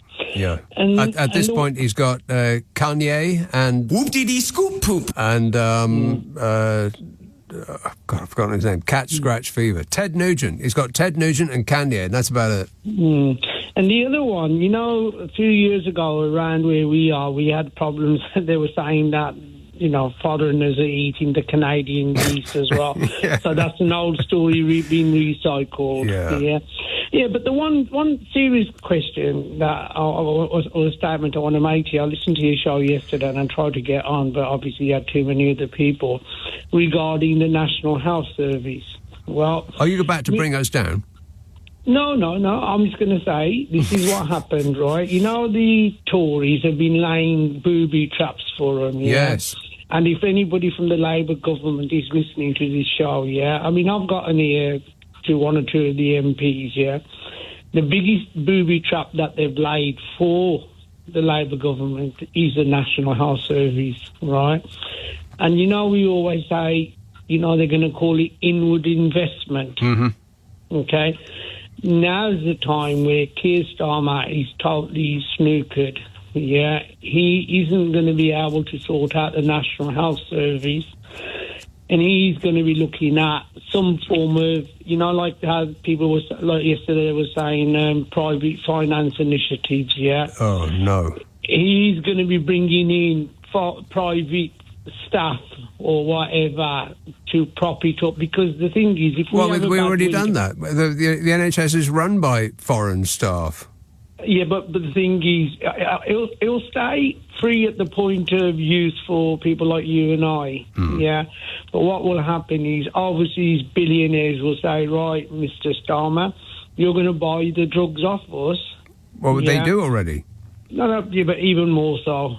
You know, where we've got control. I mean, to think about it now, right? Keir Starmer, he's not his body language, even his vocabulary and the grammar, what he's saying. You've got to be prepared to take the medicine. And what is the medicine? Because they've tried everything else other than, selling parts of it off. Well, hang on a minute, back up, because people seem to forget that 14 years ago we had what was classified as the world's #1 health service, both for outcomes and ease of access and the promptness at which you could get an appointment. And I think there was only one category where we were not #1. I think it was the efficacy of our... Perhaps it was cancer treatments. I can't quite recall. But anyway, overall, we had the... I don't know, you're itching to get in there, Ramjim, but just hold on for just a second. Yeah. Overall, we were the world's #1 health service, and that was 14 short years ago. And then... this government... and the previous one, and the one before that, and the one before that, and the one before that... managed to unpick it to its constituent parts and leave it a tangled mess on the ground. Now, why can't we just go back to the period that we enjoyed 14 years ago when, and this came up on social media just a while ago, I've mentioned this before, there was a video of Tony Blair talking to voters, and those voters were saying they were very angry about the NHS because their appointments with the GP were being organised too soon. They were saying, I called my GP up and he said, yes, you can come and see me tomorrow morning at 8 o'clock. But I don't want to see him tomorrow morning at 8 o'clock, so I've got something to do at 8 o'clock. But they were complaining that it was too quick. No, I totally agree that in 2010, right, that the satisfaction levels were something like 78, 74%, yes. Right? Waiting lists were the lowest. Let's just do that again. Yeah, well, no, we can. But what the problem is now, right, where you've got these doctors, right, working, and they've got used to this, yeah, because a lot of the agencies have made a lot of commission out of this, right? Where the root of the money comes from, the government, the Treasury, the National Health Budget, gets divided up into, and it goes via agencies, right, employment agencies. So doctors are going around doing locum shifts, yeah. Yeah, only to fill in the jobs that aren't, to fill in the posts that are vacant because of the hiring practices of the previous Conservative governments, and because they've just, like they did with the police, they've just sort of defunded the whole lot. So why would anybody want to take a job in a place that's highly stressful, where you're doing a job that is extremely difficult and you're making life and death decisions all the time for an amount of money that is pitifully small compared with what you could earn in another country, for a nation that, by the action of the government that they keep voting for time and time again, don't appreciate you. Why would anybody want to come and join the NHS over the last 14 years? But what they've done in the last 14 years, yeah, they've taken their time on dismantling it so badly, right, that people will not join it. Now, if someone says to you, Nick, listen, like yesterday you done somebody else's show, right? If we paid you £10,000 yesterday to do the show, but your Friday show you only get paid £1,000, you're going to do the one on the Thursday, right? And the first thing that Cameron come and do, like now, only. I know, but like now, what they're saying about this, winter fuel allowance, and everything, right? If you take a list of what the Tories did, the first thing that the Tories did, right, back in the 90s, right, Margaret Thatcher, she brought in the poll tax. People forgot about that. Cameron brought in the bedroom tax, right? He stopped the education maintenance allowance, where you was paying children £30 a week, to stay on at school or either get a job, but you couldn't go on the dole, right? Liz Truss, she got beat by elections and she had the budget, right? Boris Johnson messed up Brexit. Yes. But where's this going? Where is this going? These guys have to have the biggest jewel in the crown for the Labour Party in 2010 was the National Health Service. These guys have concentrated 14 years on destroying it, right? Yes, they seem to have done successfully. I'm prepared to bet my mortgage Your chip on shop. this, right? Go on. A bag of chips. Bag of chips. A bag of chips and a Savoy. A bag of chips and a Savoy. That he's going to have to bring in, right, other companies to take over the National Health Service. It might be interim, right? It might be just for a while. Well, I don't believe that will be the case. It's only if I'm sure that what we're told. Inward investment. Yes, inward investment is foreign companies coming in and buying our companies at a low rate because we've got a for sale sign on this country. That's what inward investment is. That's why we don't own anything anymore in this country. Everything that you imagine is British is actually owned by foreign corporations. Yeah. That's inward investment. But they've already said that they're going to use the spare capacity in the private sector in order to get some of the waiting lists down. Now, the private sector won't want to do complicated procedures because, where's the money in that? They want to do quick things like knees and hips, eyes, stuff like that you can get people in half an hour, you get them out, and then you charge the NHS £30,000, something like that. That's what they want to do. But those are the kind of things that ruin people's lives. You can't move about without pain, and you're on a waiting list for a year, and that can seem like forever. No, they absolutely should. If they can do it at a cost that doesn't entail the private companies coming in and actually permanently taking over some of those procedures, then why not? Yeah, no, but that's what I'm trying to say. He's going to try and use it as a way to get it out. Using private. Right, well, I don't think they need an excuse. If he's going to do it, he's just going to do it. And just like the winter fuel allowance, he didn't need an excuse. He just did it, and it seemed incredibly unpopular and counterintuitive to my eyes. But he doesn't need an excuse. He's just going to do it, and he's calling it difficult decisions. It's not really what people voted for, but it takes a. Here's the thing: it takes a long time to build something. It takes a long time to build a house. It can take you a year to build a house. You can knock it down in a day. Yeah. What I'm saying, Nick, is, right, me and you are singing off the same hymn sheet here, right? Okay. The thing is, if he tweaks the National Health Service and people see that he's done wrong, it will be a vote loser for him because he's got 5 years to turn it around to make his case to the British. So do I. Yeah, because otherwise we've got you know who. This government. We've got that lot back in again. I don't think I could stand it. At least 10 years, please, pretty please, with sugar on top. Good to talk to you, Ranjit. Thanks for that. 0345 6060 973. Now, don't forget to remind me to talk about the British teens, because if there's one thing that is absolutely certain is that they are glued to their phones. I mean, talk about an addiction right out there in public. I've never seen anything like it.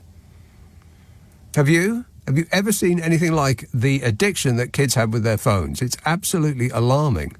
And I don't think that the ramifications of that for them growing up, gulping into screens while their tiny brains were being formed and their social lives were being formed, I don't think that we've actually seen the consequences of that yet. We might not see it for another generation because they might have to grow up staring at screens and become parents, and then their children will be even worse than they are.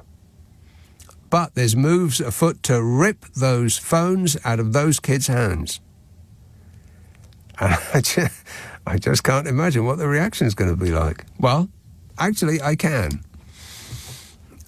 So if I get time tonight, then I'll do that, and if not, then I guess I'll do it tomorrow. There's plenty else I wanted to do today as well. I mean, there's just so much. Where do I even begin? This is LBC with Nick Abbott. Call 0345 6060 973. Text 84850. Alexa, send a comment to LBC. Mind telling me what this is all about? It's all about Shahid, who texts, Starmer has probably gone to meet Biden to get the special relationship reconfirmed. Prime Ministers should take some kind of bank deposit paying in book when doing that. Well, that's a blast from the past. A bank deposit paying in book.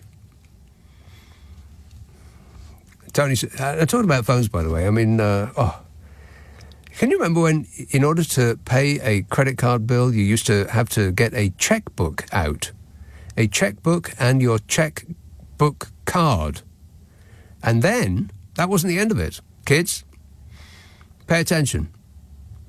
Then you'd have to put on your hat, coat, scarf and gloves and go down to wait for the bus at the end of the road. And you wouldn't know when it was going to arrive because there was no such thing as an app that told you when. You would just... And there would be a faded bus timetable that had fallen in the display box that was on the bus stop post. And you couldn't read it because it had faded to the point that... even if you could, it bore no relation to what was actually going to happen. So you'd be standing there in the rain waiting for a bus that you didn't even know was going to come. I mean, there may be a diversion up ahead, and it had been diverted around you. You wouldn't know that. There was absolutely no way of you knowing that. Where were you going to look that up? In the library? So you'd be waiting there in the rain for a bus that might not come, and you'd have to go down to your bank, and you'd get there at 4:05 and realise that it shuts at 4. So you go back home, absolutely furious. Probably you'd waited too long to pay off your checkbook debt that month. And so you were going to be charged for underpayment and overpayment and the interest on this and that and the other. And so there would be bleeding money out of your account. And then the following day you'd do the same thing. You think, right, this time I'm going to go early. And you'd arrive there on Wednesday afternoon at 2 o'clock and realise that they only do half day on Wednesday. Yeah, it used to be like this. And as for Saturday and Sunday, forget it. And you finally arrive there and you write a cheque and you'd hand over your card and they'd put it into your account, they'd stamp it and they'd give you the stub back. Now you pick up your phone and you can do all of that in about 10 seconds. So there are positives, no doubt about it. But kids do appear to be utterly hooked on those things. And I bet they're not looking at banking apps while they're doing it. So I'll come to that in a minute. First, Carnforth. Hey, Penny. Hey, Nick, you all right? Yes, good, thanks. Good. Do you remember cheque stubs? I do, yes. I don't use them anymore. I don't think anybody does, do Nobody they? does, no. No. I've still got them, just in case. Yes, I have still got them sitting somewhere, but nobody sort of wants them. Nobody wants them, but you just keep them just in case. Because you think, shall I throw that out? I mean, I know they're 30 years old, but, you just might need to look something up. Yeah, no, I haven't written a cheque for ages. I do bank transfers a lot of the time. It's like a miracle, isn't it? You just press it on your phone and it happens. Yes, it's a lot easier. I mean, You seem unconvinced. Well, I don't do it as on online banking. I do it over the phone, literally my landline phone, because our bank, which is nationwide, have a special needs kind of team, so that if you can't actually get to our nearest nationwide is about 10 miles away anyway. So it probably the last time you looked, I bet it's shut down now, and it would be. No, I think it is still. It'll be a coffee shop. Still there. But so I can just pick up the phone and I can do all my banking. Or I can actually. Wouldn't you prefer to do it just on your phone? Yeah, wouldn't you? Isn't it easy just to do it on your phone? Do it yourself, or don't you trust phone banking? I don't trust phone banking. I don't trust myself doing phone banking, actually, particularly. I'm going to put some money into your account. What's your account number? And the only thing I do on my phone is shopping, on going onto YouTube and watching live videos of bands I like or artists, and sometimes watching, alternative news things, political things. What do you mean? Perfectly respectable people like Owen Jones. And some people would think Owen Jones was the obverse of perfectly respectable. They think that he was a woke lefty. I know Carol would think he was a woke lefty. Yeah. Yeah. Yeah, and Peter Oborne sometimes. Right. Recently on.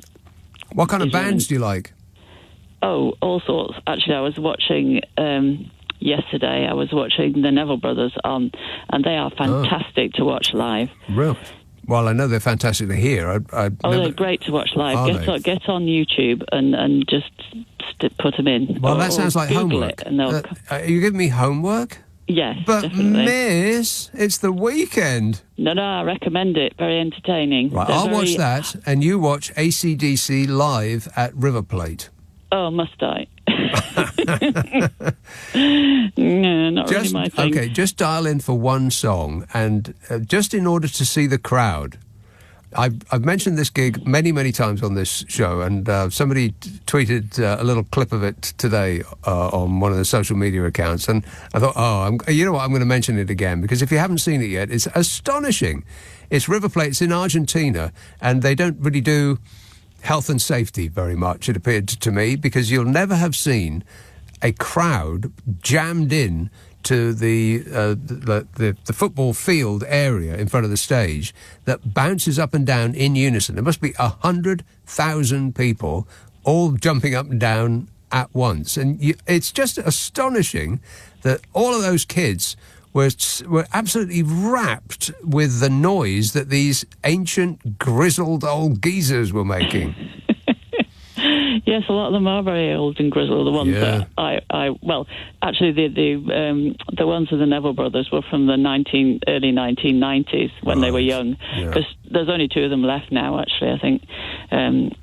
All of the good ones, all of the ones that I grew up with, they are approaching the end of the conveyor belt of life, and I'm amazed that some of them have actually made it this far. You know, well, definitely. Hope I die before I get old. I'm amazed that any of them have reached this ripe old age. It seems extraordinary, but they're going to start falling off the end soon. They are. It's a great shame, but. What can you do? Yep. We're all going to go there eventually. It's the only thing that is guaranteed. It's the only thing that you will get out of life, death. Definitely. But, I mean, a lot of the ones that I was watching when I was 17 would have been 10 years or so older than me, at least. Right. So, they're definitely, they're getting ancient now. Yep. But anyway. And I think they're all going to go at the same time because they're all about the same age. You know, the 70s rockers, 60s and 70s rockers, they're all about the same age now. They're all sort of late 70s, 80s. And I think they're all going to go at the same time. It's going to be like Skittles because, you know, when David Bowie died, there wasn't anybody really in that year that died of that magnitude, or, you know, before or since, really, for a really long period of time. You have to go back to Elvis, really, wouldn't you? And then...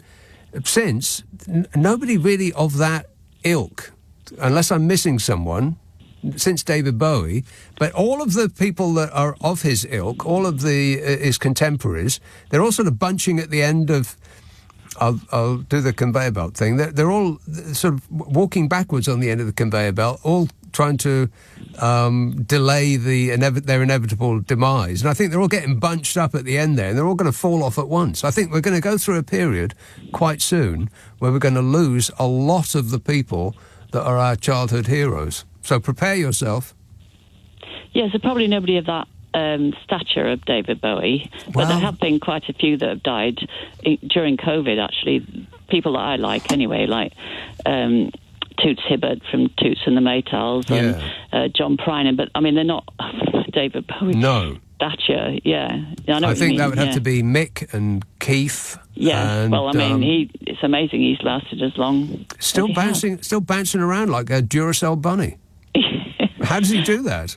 God knows, because I mean Mick Jagger does take care of himself, and he's goes to the gym and eats macrobiotic diet and all the rest of it. I mean, he didn't used to. I mean, all of those people used to absolutely cane it, didn't they? I mean, it was amazing they made it out of their 20s, never mind that they made it to their 80s. It's extraordinary. Yeah, it is, But I think that there is, just to finish that thought, there is one person who will outlive us all. I mean, I think that, come the inevitable Third World War, or an interplanetary object smashing into the Earth and killing almost everything on the planet, it'll be cockroaches and Keith Richards. Yeah, I think so. I do agree. Yeah. Wasn't it him that fell out of a tree not so long ago? That's right. Yeah, well, there you are, you see. I mean, that should have done him in. I know. Even Anyway, gravity can't do for Keith Richards. No, I know. It's just ridiculous. So, but that's not what you called. No, why I did call was, when you were saying about why do Christians vote for Trump? Yes. Two reasons that I can think of anyway is one that Trump sort of pretends to be very anti-abortion, although he never was at one time. Well, no, he isn't now. No, but I mean, he has stuffed the Supreme Court full of very anti-abortion judges who, that's why, obviously Roe v. Wade has got overturned and everything. So that's one thing, because most of those evangelical Christians are very pro-life in inverted commas. I wouldn't call it that, but, that's what they call it. They're pro-life until the baby is born, and then it's on its own. Yeah, then they don't care about it at all. No, that's it. And the other thing is, a lot of evangelical Christians in America are Christian Zionists, and they believe, some weird thing about it's going to be the end of times very shortly, and yes, Jesus is going to come back. There'll be the second coming of Christ, and that will be in Greater Israel, in inverted commas, and sort of Palestine, and Christ will, I don't know. Well, you could say that Greater Israel. Some people would say, "Oh, that means America," and the person who has come to walk among us is actually Donald Trump. Some people do believe that he has been personally sent by God to save them. Oh my God! Not your God, Annie, nor mine. Theirs, only theirs. Yeah. Oh dear, honestly. And the other thing you mentioned was about Sadria going over to America. Why has he gone? Sadria. Sadria. I haven't heard that one before. He's so bloody gloomy and miserable. He is a little bit miserable, yeah. Yes, I mean, obviously, I think they like, going here, there, and everywhere and posing, especially with, the American president, because it's prestigious. They're giving it the big I am. Yeah, and also because we like to think that we've got, our politicians like to think that they've got this special relationship. Although it's only especially obsequious and subservient. Yeah, it only exists in our minds. Yes, and I think he's going to be Biden's useful idiot over this business of giving our long-range missiles to Ukraine to use in Russia, and he'll have to have the okay about that. But I think the Americans want the British to do it so that if there's any blowback or flak from it, it won't fall on them. Right. It will literally fall on us. Or, even if it's not literally, It's literally going to fall on us? Uh-oh.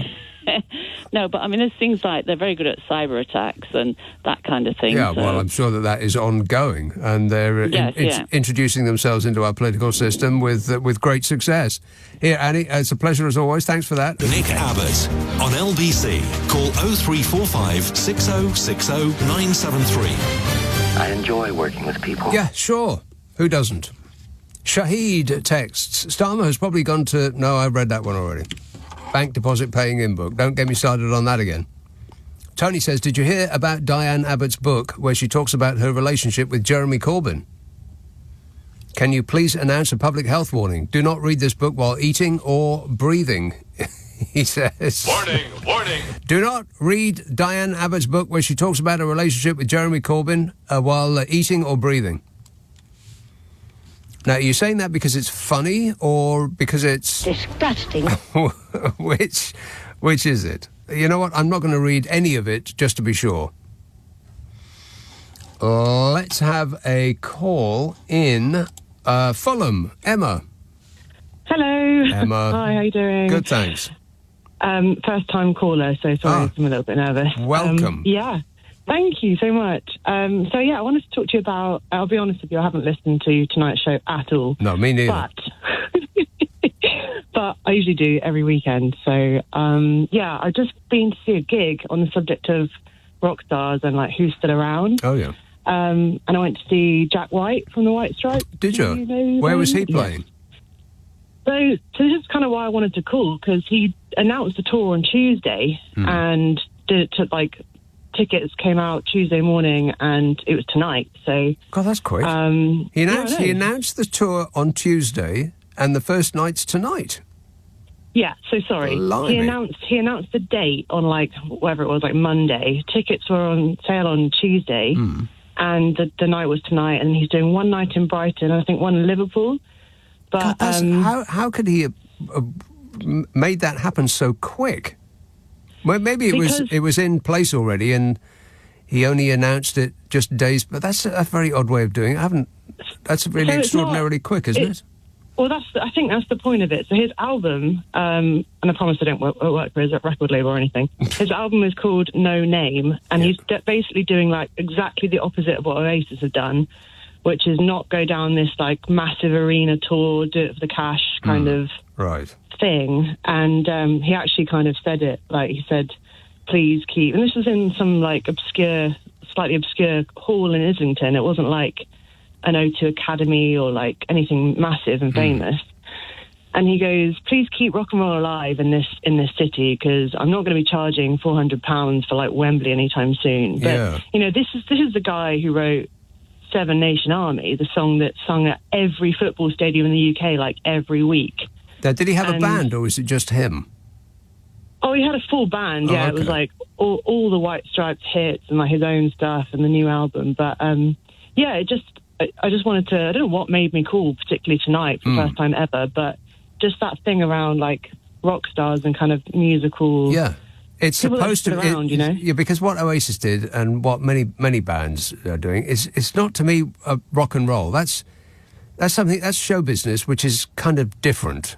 I think rock and roll is it's an element of show business, and there's show business about it, but there's a certain sort of cynicism about, if it's just about the money, then that's not what rock and roll is, and that's what everything that Oasis have done about this tour seems the antithesis of rock and roll to me. It just seems, it's a shame, though, isn't it? It is. They're pretty good. I like Oasis. My partner loves them, but not really a fan. Not really. No. I mean, when all that hype was going on, I was in Blur's camp. Really, they seem to be a brighter band. They seem to be more variety in their material. They seem to be more intelligent lyrics. They just have more about them. I mean, the stuff that Damon Albarn has done outside of Blur is properly brilliant, and you can't say that about any of the Oasis solo work. Yeah. Well, I know you love Homework, so I'm going to recommend that you maybe go and listen to some White Stripes. Right. What was the name of that? What was the name of that hall, by the way, in Islington? The Assembly Hall, the one next to the Town Hall. And I couldn't believe it. Went in and I was like, this feels like a kind of like a school pool. Like a student, like a student gig. Something you'd go and see, kind of secondary school, dodgy, Oliver Twist thing. I think I saw David Bowie in there. Oh, right. Sorry, I've just talked it down quite a lot. It's it's a great venue and it sounded great, but the fact is it was just a small. He probably got it really last minute, and that's probably why he was able to do it there. But he was saying at the end, we have to finish at 11 because apparently there's a decibel limiter here. What the hell?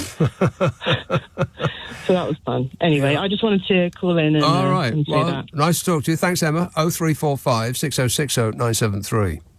I do believe I played the trump card there by saying that I saw David Bowie on the very same stage. And she completely ignored that. Alarming. It was in, it may have been that venue. It was somewhere around there. I've never been there before or since, but it was like a student gig. And it was a very small stage. Not the smallest stage I've seen him on. I did see him on a stage that was about 1 foot high, but that was an industry show. They send freebie tickets around people in the business. And I snapped those up, as you can imagine. But it was the Tin Machine tour, the first Tin Machine tour. And there was a lack of interest because the band was called Tin Machine, not David Bowie. If it was David Bowie, people would have been queuing around the corner. But he sort of subsumed himself into that band. And there was a lack of interest. I couldn't believe it. It was an astonishing thing to see, and it was more an astonishing thing to hear. The sound was just, God, it was so muddy that you couldn't really tell what it was that they were playing. And about the first two songs, I thought, God, this is the worst sound system I've ever heard in my life. I thought David Bowie could afford a decent PA. And then my ear sort of got attuned to what they were doing. It was almost like you had to fight through a wall of sound to actually hear the tune. It was great. 0345 6060 973. Aldershot. Hello, Felicity. Hi, Nick. How are you? Good, thanks. So I'm ringing because I'm really furious about the government putting a 20% VAT on private school fees. Are you? Yeah, I am. We are a military family. We have a child at a boarding school. Mm-hmm. And the reason that military children go to boarding school is so that they don't have to keep changing schools every couple of years. Right. Don't you get paid for that, though? Well, there's an allowance that the Army give. Right. How much is that? It's 90% of the fees. Oh, well, what are you complaining about? Well, because the 20% VAT isn't included in that in the ceiling of that calculation. So if you had a child at a school that's £9,000, you pay $900, and with the 20% on the full whack, you're now paying $2,700. And there's 4,000 military families out there who are using, not all of them are actually claiming CA, some of them don't claim it, some of them pay it personally. Yeah. But for the ones who do, it's totally pricing us out of the market. But hang on a minute. Wait. So do you know for a fact that that's how they're going to work it out? That you don't pay the 90% on the full amount, you pay the VAT in full as well as the 10%. Do you know that that's a fact? That's what I'm understanding at the moment. The government will not confirm that they are doing anything to help military families. As I said, there's 4,000 of us out there, and a lot of very, very upset children who currently don't know whether they're going to be going back to their school in January. And I get it. I get that there's a lot of people out there who think they don't really care, it's just posh school kids, but it's not. These are children who have gone through a lot, whose parents go through a lot. Yeah. Separation due to deployment, left on our own for long periods of time. You know, I'm not even getting onto children with special needs who state schools won't even take. I would have to assume that there would be some sort of workaround for people with special needs, and I know that there are special schools that would cater for them, and I can't imagine that the Labour government would just throw them all, would actually not take that into account.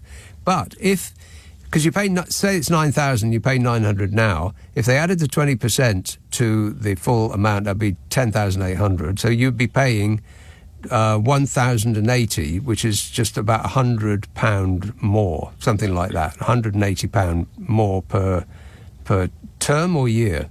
Term. It's per term, and that's that's not what I'm understanding. The CEA has a limit, so the limit is around £9,080 a term.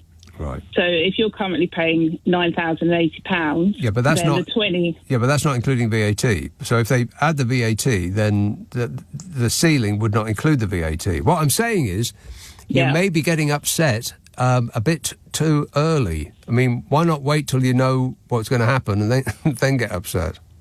Well, because of the fact that you, and not just me, but all of those students who won't be able to afford the fees, military or private, have to give a term's notice. So you come to January and you say to the school, I can't afford to keep my child in, and they say, well, you still have to pay the bill for the term. That's the predicament that a lot of people are in. And I get it. Oh, it's private school, no one really cares, whatever. But there are a lot of military children out there, and I just wanted to make the point that, not all of us have got tons and tons of cash to shell out on the education. And, I did make a promise. He changed primary schools 5 times in, I think it was 6 or 7 years, whatever. that he wouldn't have to do that again. He wouldn't have to leave all his friends behind. And now it looks like I might have to break the promise. Yeah. Well, I moved around as a kid at school a lot, and I know that how difficult that is. Yeah. It's very, very difficult to leave all your friends behind, and really you just stop bothering making friends when you realise you're just going to keep leaving them all behind. But I really just want to put it out there that someone in government is maybe listening. Please look at it again and, give some military families the help, because they go through a lot to provide the service and the safety and security of the country that they do. So can I ask you, it's not really a personal question, but a question about this? Yeah, sure. Why'd you call me? Because there's so many other shows on LBC that would do this kind of topic. And, just prior to you, we were talking about David Bowie and the guy from the White Stripes and, all that silliness. And then this is such the Americans would call it a curveball. Sorry. No, I love your show. I really do. And it cheers me up a lot on days when I'm down. But I think you have a big listener base, Nick. Well, you do. And I wanted to reach as many people as possible to inform them that, it's not just rich kids that are going to be disadvantaged by it. It's kids like my son who moved schools lots of times, and I just wanted him to be able to make a friend group and stick with it and board. He has to board. We've just moved again 6 weeks ago, and we moved out of the area where his school was. We're now, about 100 miles away, so now he's had to go back to boarding, but the school offers that security for him to do that. Yeah. It's just what I wanted to say, really. But no, I love your show, and hopefully I can ring back another time and have a more upbeat conversation. Well, yeah, I mean, hopefully what you're fearful of will not come to pass. Fingers crossed, yeah. All right, thanks for that, Felicity. Okay, cheers, Nick. Ta-da. Nick Abbott on LBC. Call 0345 6060 973. So that was an interesting point that last caller was making, and I think it sort of covers up a more important point that people don't really talk about very much, and I think the same thing is true with the winter allowance. People are hyperventilating about the taking away of the winter allowance from these poor pensioners, and they won't be able to heat and eat. And they're, describing it in apocalyptic terms, and Keir Starmer's an absolute bloomin' rotter for even considering such a thing. No! But why is nobody saying, well, the reason, why are we even having to give pensioners a £300 boost just so they won't freeze to death in the sixth richest country in the world? I mean, hello? Doesn't that sound wrong to you? Why are they paid so little that they need that boost in the first place? But people, that fact becomes completely obscured. Or that not fact necessarily, that notion. Nobody mentions that. They just keep concentrating on the 300 quid. As though that is the decent thing about it. But it isn't. Giving pensioners £300 just so they won't freeze to death in the winter is not. There's nothing decent about that, because it makes plain that the situation is completely unacceptable, the amount of money that we give pensioners in this country. And I'm not just making that up. Just look at our European neighbours. They're absolutely rolling in cash by comparison. And you'd have to say that we treat our military personnel pretty badly too. I mean, the kind of accommodation that they have to put up with, and the wages, and the lack of care and attention and consideration after their service. I mean, it doesn't reflect very well on us at all, is it? In fact, none of it does. And it's all got a theme. The theme that runs through it all is those who have less, those who have the least, rather. It's a better way of putting it. And we just take advantage. And when I say we, I mean this government takes advantage of them over and over and over again. Ain't that right, Bodge? I can't comment on that. And what's extraordinary to me is that the people that are being taken advantage of the most are the ones that keep voting the most for the party that has traditionally taken advantage of them the most. But don't get me started on human beings. I've met human beings and I'm not keen. This email from Jay says, no matter how wide Harris opens her mouth, it will still be more presidential or prime ministerial than the ones that we've had to put up with over the last God knows how long. Is he I think he's talking about you, Bodge. Yeah, and also the screaming Mimi. Oh, shut up! Yeah, both of you. Just got it in the neck from Jay. Good work, Jay. But I think that Kamala Harris has to stop laughing out loud quite so much, because it does not look presidential. I mean, it's just a bit too giggly, that's all. And when I see her doing it now, she must have been told not to do it. I mean, the way that she conducted herself during that debate, she must have had a lot of training, because I don't think much of that would have come naturally. If it did, kudos and congratulations, but I think that she was probably taking a lot of advice, and it was excellent advice. Everything that she did on that debate was absolutely blooming spot on. But but I don't know whether maybe somebody has been reluctant to tell her about the laugh.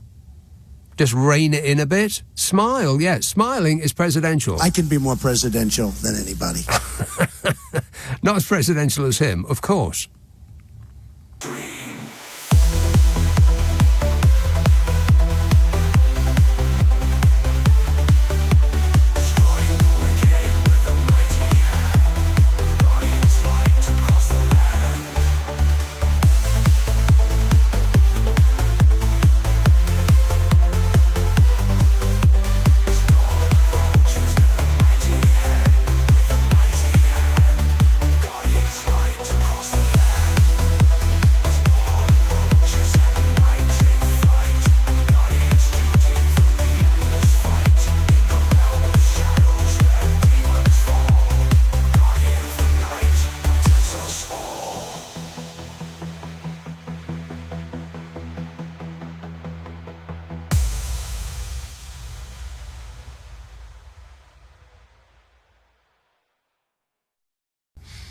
Dave texts, my local Chinese takeaway has a new dish, the Donny cat and dog chop suey. I very much doubt that that's true. The Republicans are putting adverts up on roadside billboards with pictures of cats saying, save the cats, vote Republican. I might have the actual phrase wrong, but it's there or thereabouts. Pictures of cats. Save the cats, vote Republican. I'm not making that up.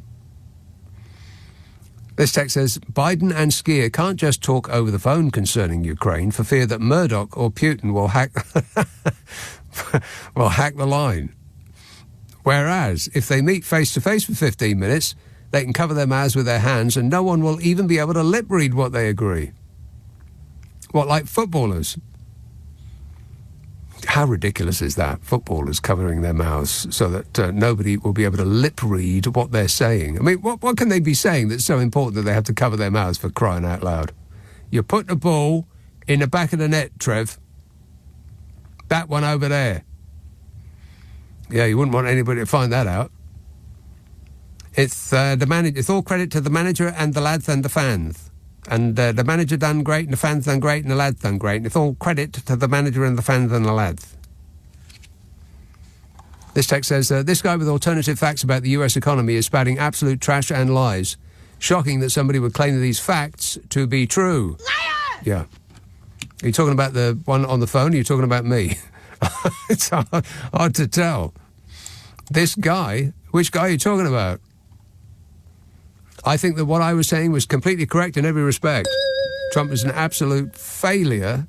It's remarkable, actually, that he is considered to be a success, because everything that he has touched has been a failure, except for one thing. I mean, the guy was given $420 million by his father. I make $400 million a year, so what difference does it make? And he blew the lot. If he just put that money into a bank account, just an ordinary deposit account, when his father gave it to him, he'd be worth more now than after a lifetime of wheeling and dealing and leaving a trail of miserable people in his wake. The only thing that he has been successful at is convincing people that he's a success. And he's a genius at that. I mean, hats off to him. He's an absolutely phenomenal con artist. Or as he would say... I've been successful in every business I've been in. It is really remarkable that he has such a way with the lie. And you know that he's lying, and he keeps repeating the lie, and you tell him that he's lying and that what he's saying isn't true, and his response is to just repeat it again. Because he knows that, as, was it Goebbels, who said that if you tell people a lie enough, and if it's big enough of a lie, then they will eventually believe it. That's his credo. This text says that you're a disgrace. You are so far to the left, mocking good people who should vote for the only one they want to. I'm not for Trump, not for anyone, but you make little of good people. Christians, how dare you? Never heard anything like it. Why not try mocking other religions? Well, we weren't talking about other religions. Other religions aren't so keen on Trump. It's the cult fans that we were talking about. But you are right, I am a disgrace. And a woke lefty. You forgot about that part. Keith says, the story about eating pets in the US is true. Oh, God, here we go. It's happening in the UK also. My neighbour was eating duck in hoisin sauce, yet the takeaway was not open last Tuesday. Very suspicious. He was eating duck in hoisin sauce, yet the takeaway wasn't open. On Thursday, he was eating chicken with lemon sauce, and the takeaway was still closed. He must be getting these from the local pond or the hen house in my neighbour's garden. There can't be any other reasonable explanation. Well, that makes perfect sense to me. Absolutely. Donnie? My dog's been taken. His dog's been taken. Hot dogs they're serving from vans. Can you believe that? Hands. Can you believe that? Hands. Can you believe that? Hands. Can you believe that? Hands. Can you believe that? Hands. Can you believe that? Hands. Can you believe that? Hands. Can you believe that? Hands. Can you believe that? Hands. Can you believe that? Hands. Can you believe that? Hands. Can you believe that? Hands. Can you believe that? Hands. Can you believe that? Hands. Can you believe that?